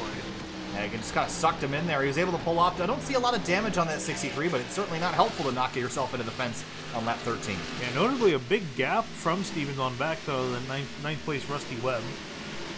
How about Corey Lindsay? The 00 started 10th, lost a spot here early, but still having a good run, a lot better than that first race. He's got Frank Sims at his inside, and the 2 car of Richard Hines trying to make ground on the outside lane. Yeah, Richard Hines also seems he, I believe, moved up a few spots at the start of the race. 15th, 13th, only a couple, but a couple counts. And he looks like he's trying to move some more. Now he's working to the outside of Frank Sims in the 75. 2x2, we've made it 15 laps without a caution so far. Already better than the first of the 2 races tonight. Doubleheader here at Iowa. Battle for 5th is definitely heating up. Batista, McEvoy, and Cobb. And Cobb just trying to squeeze into the outside McEvoy. McEvoy's going to shut the door on him. Oh, 52's in the fence a little bit. Some sparks flying from that race car. Down the front straightaway, still battling. This is all for 5th place. Intense battle back here for, looks like 11th for a second, and Frank Sims has cleared the 2 of Richard Hines, but Hines is not willing to give that spot up just yet. Yeah, and Hines is trying to run the high lane, trying to get the run off the corner, but Frank Sims is making it hard for him. And big dive into the corner. Wasn't able to make it stick, though, to get to the inside of her way. Did gain some ground. Yeah, gained a lot of ground. He's going to keep the momentum going. If he can do moves like that to the outside, he might have her way here in a few laps. Out up front, though, it's all Joshua Adams. He's led every single lap of the race since the start. We're now 17 in. Yeah, and Velez looked like he messed up a little bit in the last few laps. He started to fall off the pace off of Joshua Adams and now dropped back over a second. And Frankie Fuel has not been able to make up any ground. A little bit surprised at that. It looks like Adams is still the quickest car in this field by over a tenth, now 0.2 of a second over his fellow competitors. So that 99 car is going to be hard to beat. Really seems to like this style of racetrack. Indeed, it looks like it's really suiting him, and I definitely think he wants a win after last race, knowing that he could have. And now he's going to try to prove that he should have won that race. Rouet and Sims continue to battle off of turn 4. Sims has the inside line, but how frustrating is this fitting to get stuck that inside and not be able to get around a competitor who's on the outside line? Oh, definitely. It's really tough if you continuously try to make the inside work, but they just keep rebounding on the outside with a run like that. I think Sims is going to have to try something on the outside here, but he keeps trying the inside, but he's going to only just wear up his tires like that. 64 car, Chad Brown, trying to make up some spots here early. Started in 14th, has dropped a spot. He's following this 4-car battle for 11th place.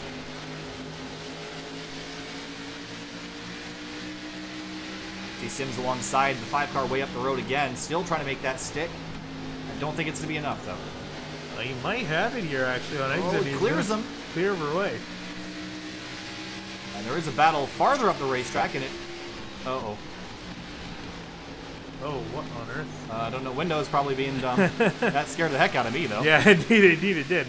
What are you doing, Windows? All right, anyway, battle for 5th place. McEvoy, Kolb, and Batista, and throw Stevens in that mix as well. That scared the heck out of me, Windows. Jesus. Can't be doing that to me. The battle was too much for it to handle, but here you see Batista and Kolb now side by side. Stevens really up the way up the racetrack. That's too bumpy up there, Finney. That's slow. Yeah, indeed. He actually got a good piece of the really big bump up there. Yeah, and there's marbles up there, too. And you look up way up at the top of the racetrack, you see all those black marble pebble-like rubber pieces. Those are very slippery and not really a fast way around. Yeah, nice to see that he was able to catch back up to this group here and still fight for positions. Now it looks like he's faster than Justin Kolb. He just can't find the way around. Ooh, 39 car up in the fence out of turn 2. Scrapes the wall. He's going to lose a spot here to McEvoy, I think. Yeah, McEvoy's got a solid run to his inside here. He's going to be able to send it off in the corner. Will he be able to make the pass work, though? It's going to be the big question here. Wilson's going to try to rebound. Oh, gets caught up and wrecked out of turn 4. In the fence, climbs the wall. No caution yet as he stays straight. Yeah, these guys still keeping on straight, but Wilson's got a lot of damage to the car. Green flag is still in the air. Yeah, that car is pretty much destroyed. I don't think he's going to be able to make a whole lot of speed after that. Yeah, I think he might even have to come down to pit road to fix some required for that, because that was a very hard lick into the wall. Also, Justin Kolb who's currently back in 8th place, now has got quite a bit of damage. Yeah, do you just have to stick this out, or are you going to come down to pit road and fix it? I think you just got to kind of stick it out until you get a yellow. Oh yeah, definitely stick it out. Unless he has a meatball, he definitely should try to stick it out, but we'll get a replay of what happened there. Yeah, I think, I don't know what happened here. The 21 slides up in front of him, he has to get out of the gas, and the 20 just runs into him there, and the 52, big hit for him as well. And big damage to the 39. Yeah, just an unfortunate timing for both of them. All those cars just came up into the same place at the same time. And Wilson got the worst end of that back in 17th now. How about Cogswell and Hines battling for 14th place? All this is happening behind Joshua Adams, who now has a 2-second lead over Velez. He's just driving off into the sunset right now. Last time, they matched each other's lap times. Here's a battle now for, who was James Simmons in the 83? He was out really early in the last race, running 8th right now. Yeah, indeed, in that weird Mustang, he actually modified that nose. It looks different. Yes, it does. Yeah, so in the Mustang in the 83, he was fighting with Corey Lindsay. He's now able to take away 8th place. It's a Johnny Thomas racing car at 83. That 52 car got a big hit out of turn 4, but that thing seems to be in relatively good condition. Yeah, really, most of the damage. And the more you add that to it, the less it's going to drive very good. So you might want to not do that again. Yeah, definitely struggling with the handling on the car. I think a little bit of that might be due to the damage he's got on that right front. We're looking out of the nose of Chad Brown. He started 14th, up to 12th, but got big damage in the last race and pretty much took him out of it, but here he is running in 12th. He's got Austin Berway hunting him down from behind. Berway started 11th, has dropped a couple spots since the start. Well, the first race we had 8 cautions in the first 60 or so laps, and we've had none in the first 30 in race number 2. Yeah, although we got very close on 2 different occasions to getting in, but caution has not come out yet. So looks like everyone got their nerves out in race number 1. We're going to continue on green for the time being here in race number 2. Corey Lindsay and James Simmons fighting down in turn 1. Lindsay's got the inside lane, but that outside is so strong. Yeah, indeed, that outside lane is indeed very strong here. And definitely the lane you want to be if you want to play defense. And back up in front for the lead, nothing has changed. Adams has expanded that lead now over 2 seconds. And Frankenfield balling back 4 seconds past the lead. And I think he's really struggling, and he's going to need a pit stop here to kind of get him back in this. Yeah, speaking of pit stops, we've run all 31 laps. We've seen how much drop-off there is, Finney. About 1.5 seconds right now. The best time for Adams, a 22.7. He just ran a 24.1. So about 1.4 seconds or so. So if you're a guy that's, let's say, for example, Frank Sims, you're following a couple of drivers that are right in front of you, you can come pit about a lap early and get a jump on all of them. Yeah, indeed. And I think these guys should be able to make it to the end on one stop. I'm not entirely too sure about the information, but I think they should be able to go. Yeah, it should be pretty easily one stop, I would think. Yeah, so those guys looking to pit at around halfway, which is lap 46. From there, they can make it on to the end. There's the 27 of Jonathan Cogswell, who started in 18th and has been kind of stuck around there since the start of the race, now working his way through 16th and trying to get 15th away from Richard Hines. Looks to the outside. The 53 of Dave Hunt is a little slow. He's going to grab that spot away easily. And here comes the 27. Cogswell is going to get that easily over Richard Hines. And should be able to clear him here. And now he's going to set his sight on the 53 of Dave Hunt. Still side by side back here is also Robert Hill Jr. in the 95, and had a fantastic race in race number 1 tonight earlier, but has been stranded around the mid-teens and has not been able to climb his way forward. And he just hasn't been able to move up there, and it was really a slow mid-corner there. Here comes Kyle Zimmer now with a big run. And if we on board the 25 here, that 95's got a bunch of front-end damage. Doesn't seem to be hurting him too bad, but it's certainly not helping the aerodynamic situation on that car. Yeah, I'm sure he wished for a caution so he can come in and try to fix that damage, but still no caution as of yet, as we're 35 laps into this race. Chad Brown up to 12th in the 64. Meanwhile, almost a 3-second lead now for Joshua Adams, all out front, all by himself. He's led every single lap of the 36 we've run in race 2. McEvoy up to 4th in that number 21 car. He's got Batista 3/10 behind, who's trying to make up ground on that outside lane. Stevens hard into the corner. He's been driving in really hard and washing up the racetrack. Different line? Yeah, different line. I think he's trying to experiment here in the later part of this run. Again, we're about 10 laps from pit stops. So I think just trying to find some speed in this later part of the run here. But there you see Batista looking to the inside of McEvoy and Really, all three of these guys, solid rebounds from the race number 1 performance after getting involved in a bunch of incidents. Here they are fighting for position. Look how hard Stevens is driving into the corner. Kind of enters low, lets the car slide up, and then, you see the 20 bounce off the wall out of turn 2. And then he kind of just drives off the corner, and he's not getting a great run down the straights, but they're not very long here. Yeah. The corners are the more important section. Yeah, I think what he's doing is I think he's trying to dive it in almost like you're going in low, get a lot of ground on entry. And I didn't really do it that time, and then he looked like he was panning up, trying to get at least some momentum off the corner.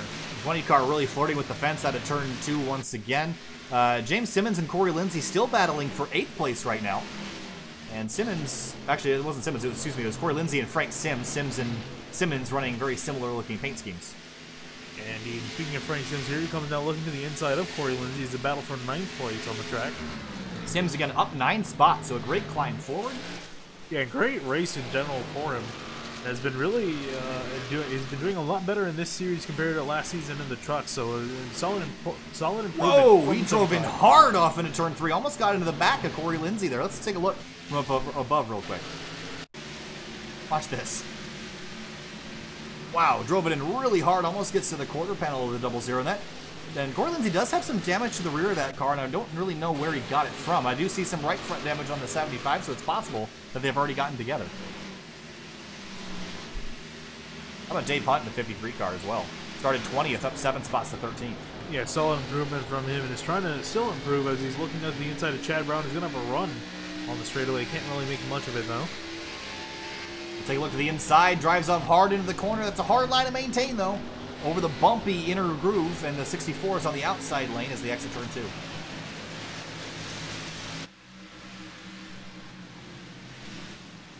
Closing in on halfway here at Iowa, round 4, race 2 of tonight. And it's been all a Joshua Adams show right now. There he is off into turn 3. 5 seconds. 5-second lead and lapped up to 21st of the 27 starters tonight. Yeah, indeed, and we can look back at second place. Nathan Velez is starting to fall into the clutches of Chad Frankenfield up and behind him. Frankenfield, of course, won the first race of the night about half an hour ago and has been solid ever since. But again, we've taken the top 3 of that race and just basically inverted them, leaving Velez the meat in the sandwich. And Frankenfield and Adams have basically just swapped spots. Indeed, although he's looking to change that now, Velez is really starting to fall off the pace with some older tires. Frankenfield and Adams almost running identical laps. Brown and Hunt almost got together in turns 1 and 2 and swapped spots for a second, but Brown got back around. It's amazing how clean this race has been after what was a doozy of a first race with 8 cautions. We have not seen one yet tonight. Yeah, we're 2 laps from halfway, and speaking of being at halfway, we're going to start some pit stops in a lap or 2. As drivers are going to be able to cut this race in half pretty much on 1 pit stop and make it to the end. And as you say that, Brandon Klusser, who's in the 94 down to pit lane, the first driver we've seen come on down. This is a scheduled stop for him, and I like this call. Not having a fantastic night, so you might as well come down and get tires as early as you can to make up as much ground as possible. Indeed. So it looks like he's going to be the first of drivers to make the trip down on pit road. Definitely expecting more to come down here. But just a matter now, really, who is going to make that run. Looks like Adams is going to go another lap. Yeah, I think Adams will go as far as he can. Oh, I thought Velez was coming in. I think Adams is going to run a lot longer than everybody else. He's got a huge lead, 6 seconds now. There's no point coming early. Might as well hit later, give up some of that lead, and have much better tires for the end of the race. Yeah, indeed. He's running a lot faster than the guys behind him, Velez and Frankenfield, on these older sets of tires. So yeah, like you said, he can continue to go on this older set and be even faster on the newer set of tires. You see Frank Sims make a mistake there. Yeah, he ran him real high off in turns 1 and 2. Let's get a look from on board the 00. This is on the front straight. Watch the 75 drive off into turn 1. Watch the left front tire. Just turns dead left to try to save that thing out of the fence. Yeah, did a good job saving, and you can see a lot of these guys starting to struggle on these tires, and already got a few drivers down on pit road. I think now they decided to make the call. Verway, McKeevoy, looks like Kyle Zimmer as well are all on pit lane. And make Liam Sheen down there as well. There he is. Actually surprised pit lane's not busier. Rusty Webb now also down on pit road. He comes on in. And pit entry here not too difficult. It's not quite like Las Vegas that we saw earlier. How about a pass for second? Frankenfield has run down and passed Nathan Velez, and I'll move the 15 up to P2. Yeah, not surprised. Velez has been struggling a lot. I wouldn't be too surprised to see Velez come down pit road. And here he comes down. He's got some right front damage. He might have been into the fence pretty hard, actually. Significant scrape on the right side of that car, but Adams' lead is now, that's about a third of a lap. He's 7.5 seconds out in front of Frankenfield. Yeah, he's just kind of checked out and gone away from everyone else. He's in a zip code of his own, but here you see Frank Sims also down on pit road. And Adams will continue to run. There's no one forcing him to come on down. I mean, No. he'd have to stay out probably 15 or 20 laps to have someone get that big of an advantage on him to lose the lead. Yeah, indeed. I think he's just trying to cover his bases here and make sure that if a caution comes out, he's up in the front of the field. I don't think he wants to be caught out in strategy just in case something happens, because really, in green flag runs like this, the cautions tend to come out with drivers messing up on pit road. So there's Joshua Adams right on the front straightaway right now. Where is Chad Frankenfield? All the way in turn 3, and here comes the 15 car down to pit road. Yeah, he's making the call down. Kind of a slow entry for him. Didn't really gain a lot of ground. Yeah, indeed. I think he's just trying to check his bases, make sure he didn't speed on a pit road.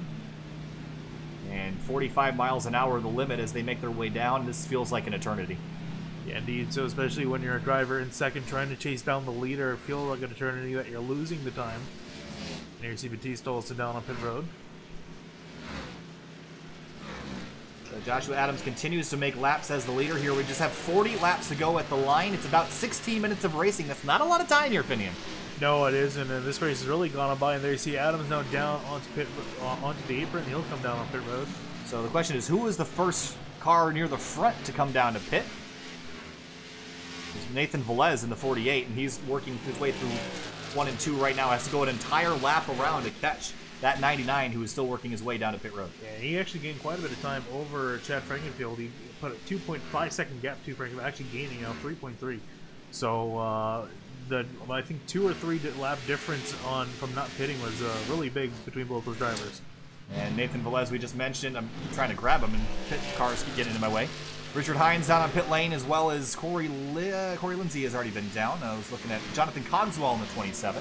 Yeah, let's ride on board Nathan Velez now as he comes out of turn 4. We'll try to spot where Joshua Adams comes out on the pit road. And Adams is leaving his pit box now and rolling off. Again, he had his top pit box. There he is, the far left-hand side of your screen, and the green and white and black car on the apron, coming back up onto the racetrack, and I don't think it's quite going to be enough for the 48. Nope. The 99 maintains lead, but he did give up a ton of ground. But here's the thing, is now Joshua Adams has much fresher tires than that 48 car does. Yeah, dude, pretty much there's absolutely no way that Velez, does not a peg at his ability at all as a driver, but with the difference in the fresher tires, actually we can pull that up on the screen, the difference in their tires. Yeah, it's about a 5 lap difference, which is not going to be good. Yeah, we saw in the first race that that's really significant, so Adams has pretty much got the cards to play here in his hands. You see a couple cars still have yet to pit. That'll be Dave Hunt, Robert Hill Jr., and Rusty Capel still on the racetrack, as well as Nick Miller in the 9. He has not come to pit lane yet, as well as Patrick McCusker in 14th in the number 43 car. They all still have to come to pit lane, and maybe just hoping for a yellow McCusker coming on down this time, I think. Yeah, I think he's just kind of hold out for a yellow, but I think at this point they're not going to get it, so they got to really come down on pit road now. But yeah, over halfway through this race, not a single yellow, pretty much the polar opposite of race number 1. And solid job by these guys to keep it going. Yeah, you can see right there, 0 caution laps, and only 1 lead change. To put this in perspective, we almost ran half the laps under yellow in the last race, and we've run exactly 0 laps under yellow in race 2. Yeah. So a lot cleaner this time through in race number 2. And I'm sure Joshua Adams is currently loving it. Look at this gaggle on the front straightaway. McKeevoy and Batista, but then Rusty Webb and Nick Miller and a bunch of guys battling all here for about 7th through 10th.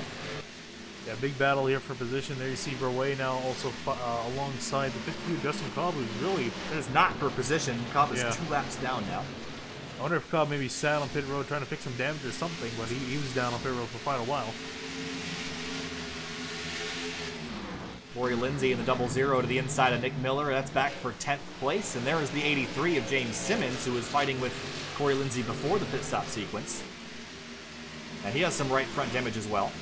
And Frank Simmons, he's trying to charge up through the field here.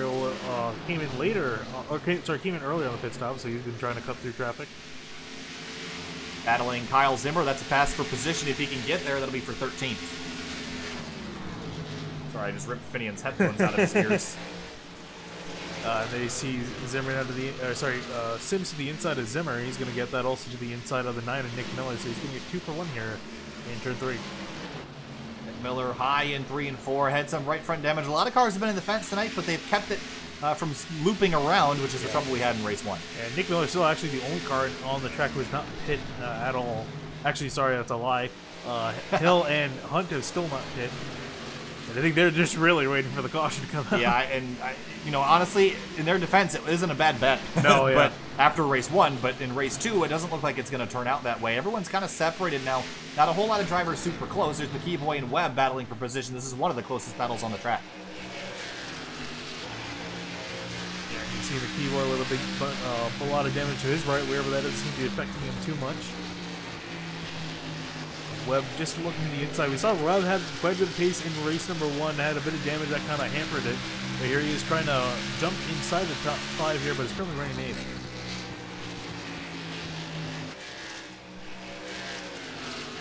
Where is Joshua Adams going to end up after all this? He has a 2.3 second advantage over Nathan Velez, and Robert Hill Jr. has given up on the idea of a caution and comes on down to pit lane.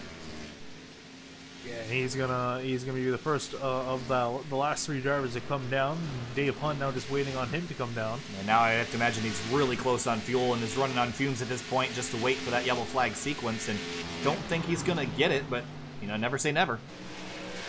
Big bumps there on the outside of turn 2. Got a little error there as he went high in turn 1 and 2. Yeah, he's got 9 seconds back to Joshua Adams. And Adams has played this perfectly. He continues to gain ground on Nathan Velez, running 0.3 of a second quicker than anybody else behind him because he's got the freshest tires of any of them. Yeah, and I think he can just kind of cruise in autopilot here. He's got really nothing to worry about. Just make sure that he doesn't get into lap traffic, doesn't get himself in a situation he would regret, and he should be able to walk away with this one pretty clear and done. Sorry, that was a bad sentence. I know, clear and done.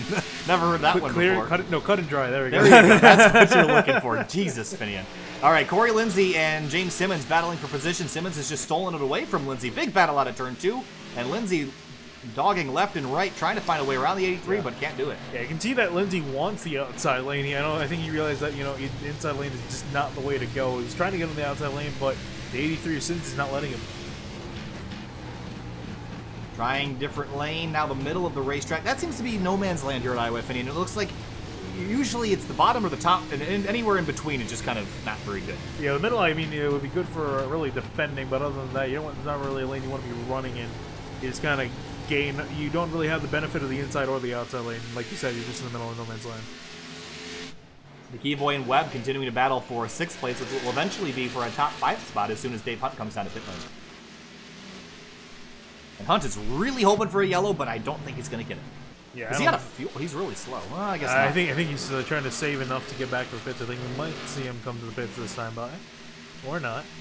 Here he comes. It's got to be coming in. Here he is.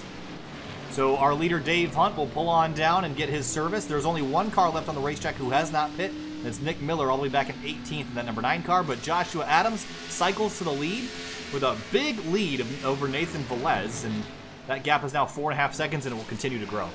Yeah, indeed. It's now hovering at around 5 seconds. So again, I don't think anyone can really catch him. He was one of the last drivers to come down a pit road of the leaders. So I think he's, again, sitting in the catbird seat here. About 9 minutes of racing left. There is Joshua Adams, your leader. You have to look 5 seconds back all the way out of turn number 4 to find Nathan Velez. And then it's a half a second back to Chad Frankenfield, who was in front of Velez before Velez came to pit road. So I think we'll see Frankenfield get back around Velez as well. Yeah, I entirely expect Frankenfield to get around Velez. Velez really was struggling on the tires towards the end of that run. Frankenfield was doing a much better job at maintaining his tires throughout the run. Just has been able to find the sheer speed that Adams has over the course of a stint. So really just solid job by Frankenfield. Unfortunately, I don't think it's going to be enough. The right front suspension of the number 48 car down into turn 1. Doesn't seem like drivers using a lot of brakes here tonight. It seems like a lot of it's coast. Let's actually try to go through a few drivers since we're on that camera. Just try to check the different strategies, because we've seen a lot of different drivers take tracks at different paces. We'll look for the Frankenfield in behind him. Pretty much nothing. Here's Frankenfield. We'll wait until we get down to a braking zone, then we'll switch the cameras.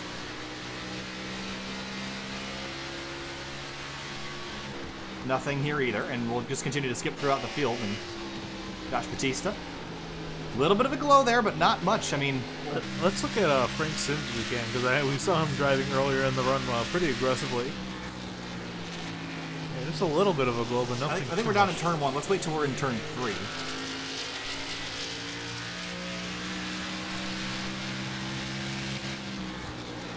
I went not very hard on brakes, apparently. And this is Brent Miller all the way back in 20th. Really no one cooking the brakes tonight, which is interesting. Put Justin Cole back here in 23rd.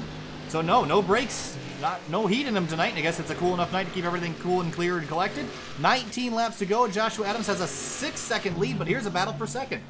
Yeah, indeed, inside 20 laps to go now. Here comes Frankenfield looking to the outside of Nathan Velez. Velez trying to hold him off as much as he can. This is kind of a futile battle, I think, for Velez, and Frankenfield has been running him down about a 1/10 of a second quicker. Looks to the outside. There's marbles up there, loses a little bit of ground, but now trying to build a run to get around the 48 car. Yeah, Velez taking a nice late apex into the corner, trying to just get some speed off to hold Frankenfield at bay, and I think he might have a shot at holding Frankenfield off, though. As soon as Frankenfield gets side by side with him, though, I think it's going to be game over. That Ford Mustang powering off of turn number 2 down the back straight. Looks inside or outside? Not really anywhere. Now he's going to try to stick the nose up the outside, but Velez goes to cover the spot. Excellent mirror driving by the 48 car. He's doing a fantastic job of defending here. He knows that Frankenfield wants that outside lane. He's not going to give it to him. There he goes in deep onto the inside. 94 Klusser, who's slow in front of him. And has he decided to let him on by? I think he has. Yep, and the 48's going to let the 15 go. 7 seconds up the road to Joshua Adams. Just an absolute field stomping today for that number 99. 16 to go. Yeah, indeed. Solid job there. He's a third of a lap ahead of Frankenfield to kind of put that in perspective here. So just a solid job by Adams tonight. Battle for 18th place, Liam Sheen and Brent Miller. And Miller on the inside with a really rough race 1. Sheen hits a big bump in turn 2. Will lose that spot to the 89. Looks like he's going to get it back going again. Yeah, struggled early on in the race and is still struggling as he is a lap down in 18. How about James Simmons in the 83 up to 5th place? I mean, that's a good climb forward for him. He started back in 24th, Finian. That's almost dead last. Up to 5th. Yeah, dude, he's within striking distance of Josh Peace if he can keep this run going. Whoa, Liam Sheen, big wiggle in turns 1 and 2. Yeah, Sheen struggling back in 19th, but yeah, big wiggle out of him. Almost got on the wall. Yeah, right there, big. You saw leave a tire mark there in turns 1 and 2. Big shake up for him. Let's run inside the gyro cam here and take a look. Can't quite see his hand work here, but big wiggle, slides about a lane and a half.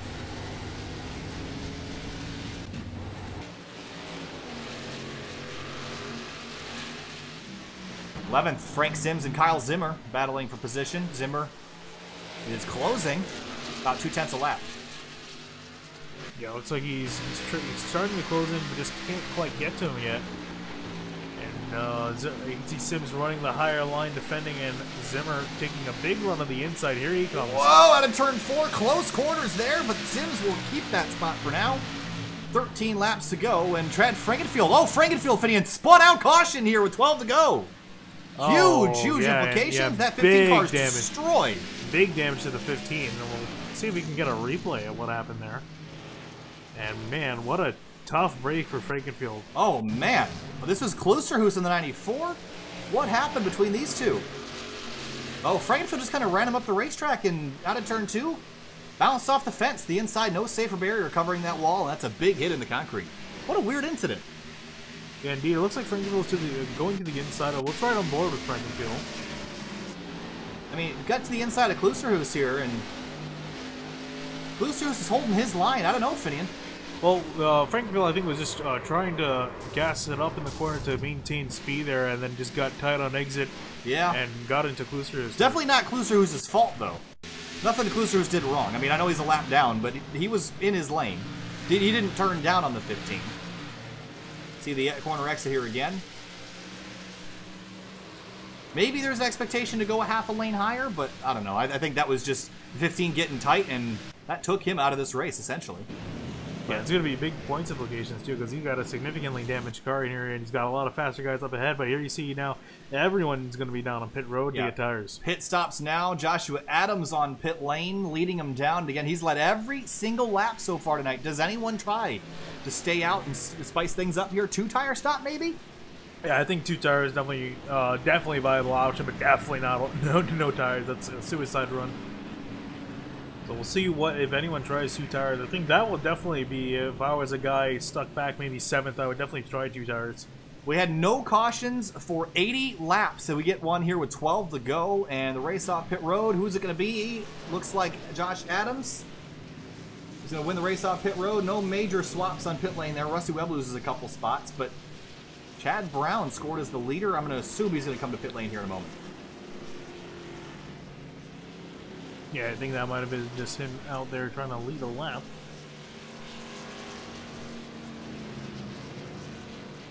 And Adams has led every lap so far, every green flag lap so far. I don't think anybody's got anything to take to him this final couple laps, especially with the way the restarts are played here. So he's in a fantastic position, but who's going to restart second? That's the real question. It's going to be Velez, but I think the real question is there anybody else besides Velez that has the speed for him? I don't think so. I think the only other guy I would have said was Chad Frankenfield, but he's stuck back with damage. In and around 7th place. Yeah, he's just trying to make this work, but that car is too destroyed to really do much of anything. I'd be impressed if he even gets a top 10. He's 7th right now. I would be surprised if he didn't lose some more spots, though. Yeah, indeed. It looks like we're going to get a restart with about 7 to 6 laps to go. 20 car, Finian penalty. Oh, and that's so unfortunate. Had a really good run. And Batista, I think he came down on pit road again knowing that he got... knowing that he got that penalty. Yeah. A tough break for him. End of the line for driving through too many stalls in pit lane. Yeah, and he was shaping up to, I believe, restart 3rd. Now he's going to go all the way to the end of the longest line. He's going to be back in 18th. Yeah, we've seen really actually Friday, Saturday, and Sunday all weekend pit road penalties. This last week has been very bad with drivers driving through pit stalls. I almost never use this penalty graphic, and I've used it a bunch, probably a dozen times the last couple days. And it's almost all been for that penalty alone, just driving through too many pit stalls. So, well, not going to end the way that Josh Batista wanted it tonight. Yeah, but how Corey Lindsay jumping up into 3rd place out of everything? So, yeah, what happened to the 83 of James Simmons? Didn't have a very good pit stop sequence. Was running 5th prior to the yellow. Will restart in what looks to be 12th place. You mentioned Corey Lindsay in a great spot right now. Did he take 4 tires though? Yes, he did.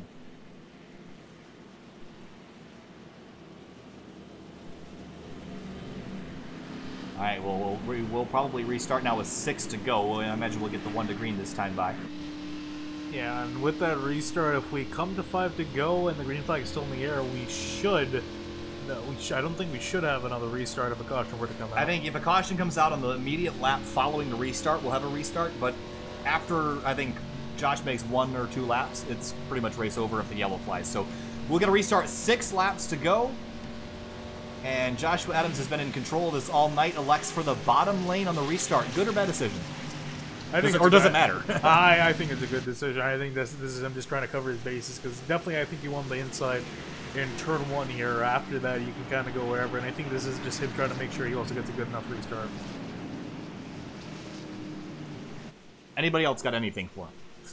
Not really. From what I can see, maybe Nathan Velez, but other than him, I don't think anyone's really got much of a shot at taking this away. Again, Joshua Adams just needs to make sure he covers his bases here, just make sure he doesn't make a mistake in these last few laps. Coming back to the restart, it'll be 6 laps. Again, if the caution comes out immediately, we'll have a restart. If it doesn't, takes a lap or more, it'll be race over, and the yellow flag will end this race. We've had 1 caution in the first 86 laps after having an 8 caution-filled race in race number 1 of the night. Green flag flies, 6 to go here at Iowa. Fantastic start from Joshua Adams. No one's going to touch him. Here comes Corey Lindsay to the inside. Nathan Velez, though, for 2nd place. Yeah, and Velez way up out of the groove, and it looks like Lindsay will have something to do with this 2nd spot. But Velez is building up a fantastic run. He's going to get clear of Lindsay, and here comes McKeeboy now trying to take away 3rd place. Down into turn 3. We're going to be 3 wide for a moment. That's Mike Stevens throwing his hat in the ring here as well. 5 laps to go at Iowa. Everyone else trying to get strung out behind and grab as many spots as they can. Frankenfield dropping a couple spots. Got a slow one on the front straight. I think there was a car in the fence. I think it was the 27 car. I don't see a lot of damage. No, looks like you're going to continue on. Oh, Corey Lindsay slots right in front of Mike Stevens off into turn 3. Yeah, I was trying to slot right in front of him. Stevens got moved up the track and lost some ground. Here comes Rusty Webb to the inside of Stevens. 4 to go now. Adams up to a half a second lead over Velez, McKeeboy, Lindsay, Stevens, the rest of your top 5. And Rusty Webb sitting behind in case these two get together, and the 63 tries to squeeze up right in front of Rusty Webb. Yeah, these guys not playing nice with each other at all. They're wearing each other's patience out because they know right now if anything happens, it's going to be race over. Frankenfield trying to hang on, but that car is so destroyed. 25 scrapes the wall. There's another one. The 89 was on the fence on the front straightaway. Got a big stack up in the front. Who was it? It's the 83 of James Simmons in the fence. Yeah, we're still going to keep going green, though. Almost a caution there, and Adams is coming to collect 2 to go. Joshua Adams, 2 laps to go at Iowa Speedway. He's been a dominant force in the second race. I don't think anyone can touch him. Crash on the front straightaway. The 64, the 25 in the fence. Sliding, crashing, and will the caution fly? It does, and that will be race over here at Iowa.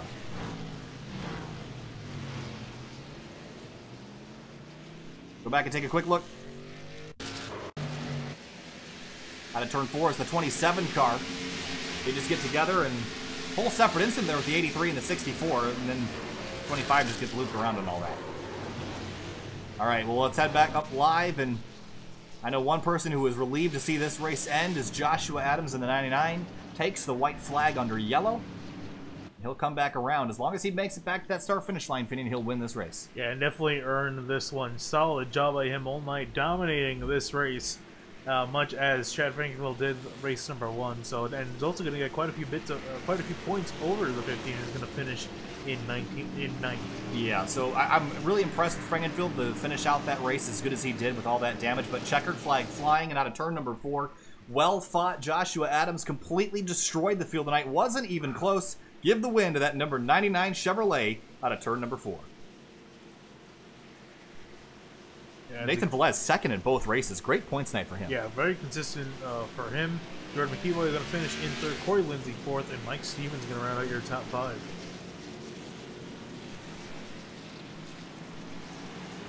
Rusty Webb gets a solid 6th place finish for Way. 7th, Batista 8th after getting that penalty. Coming back to that last restart, but Joshua Adams again, just phenomenal race all night. And he's going to come celebrate on the front straightaway and try to slide through the grass and get it sideways. Big slide, kicking the grass up in the air, but he's going to celebrate this one for sure. Yeah, that leaves the wins at 2 apiece, 2 for Adams and 2 for Frankenfield. So both these guys very equal at the moment as far as their pace, and both these guys fighting for the championship. Celebrations for the 99. And I think we've established our 2 competitors really for the championship at this point here, Vinny. And both these guys have been just in a league of their own, really only able to compete with each other. And Joshua Adams will win. Well, all right, we're going to go to break real quick. We'll be right back with Race 1 and Race 2 winners and Nathan Velez and a couple other drivers. Stay with us. We'll be right back.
Welcome back live here to SimTV, here with Nathan Velez, who finished 2nd in both races tonight. Nathan, kind of a wild one in race 1, and a lot calmer in race number 2, but the same result for you in both races. Walk us through your night. I don't really know what to say. First race was caution fest.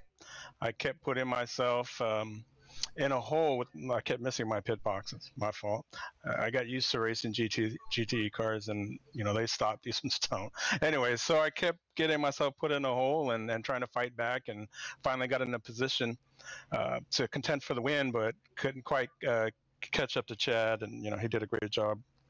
getting up to the lead and keeping it. So, in the second race, just kept burning off my tires. Couldn't find the right line, and Joshua was just blazing. He was fast in that second race.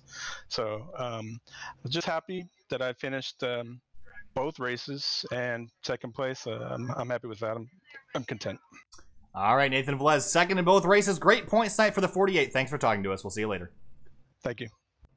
All right, next we're going to talk to the who we're going to talk to? Race 1 winner, Chad Fragenfield, and we got Chad in the booth now. Chad, race 1 went very well for you and not so well for pretty much everyone behind you.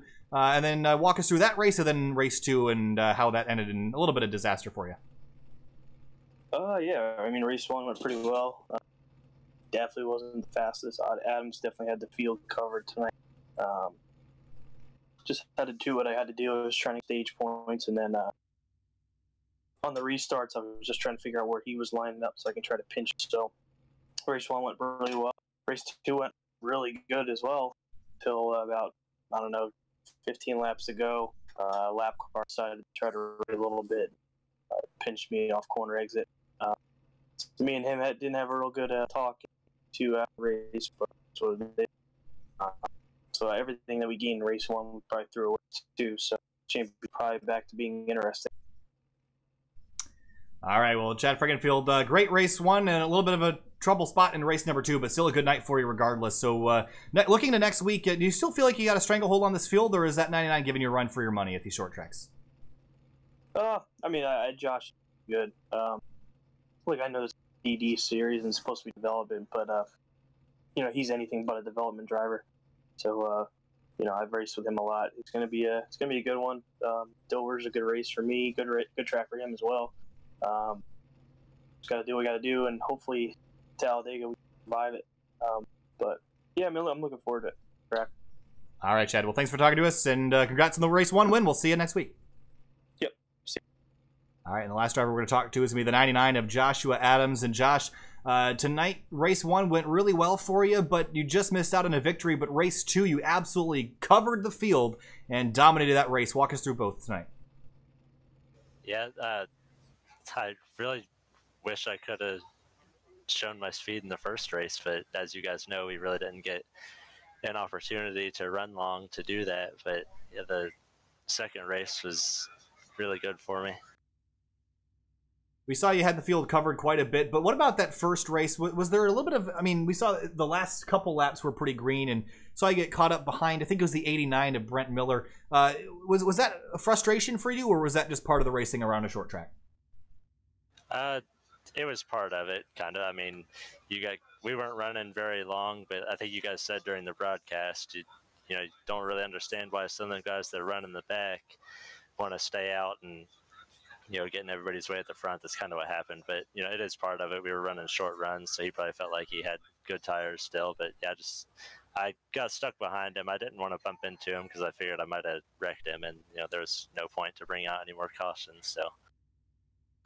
All right, well, thanks for talking to us, Josh. Obviously, it's been a good couple of weeks for you. You guys are both 2-2 in victory, so a good two-man fight to the end of this championship. Thanks for talking to us. Congrats, and we'll see you next week.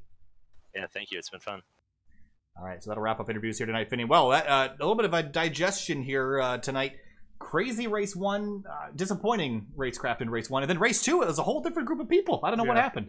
Yeah, I'd say good job by the drivers to make it clean for most of that race, getting an 86 lap run in, I think, almost. So yeah, just solid job from the drivers in race number 2.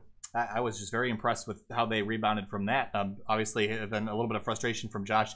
Felt like he probably could have won both these races tonight had it gone green. And I agree with that sentiment. I think he was the quickest car here tonight. But I think we had to Talladega next week, right, Finian? No, Dover. Dover next week. So why was I thinking Talladega? I think he mentioned Talladega. We finished at Talladega. Oh, we finished. Oh, great.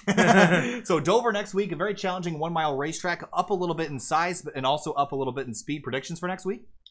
Ooh, you can really go either which way for these drivers. You just gotta have to see how they turn out.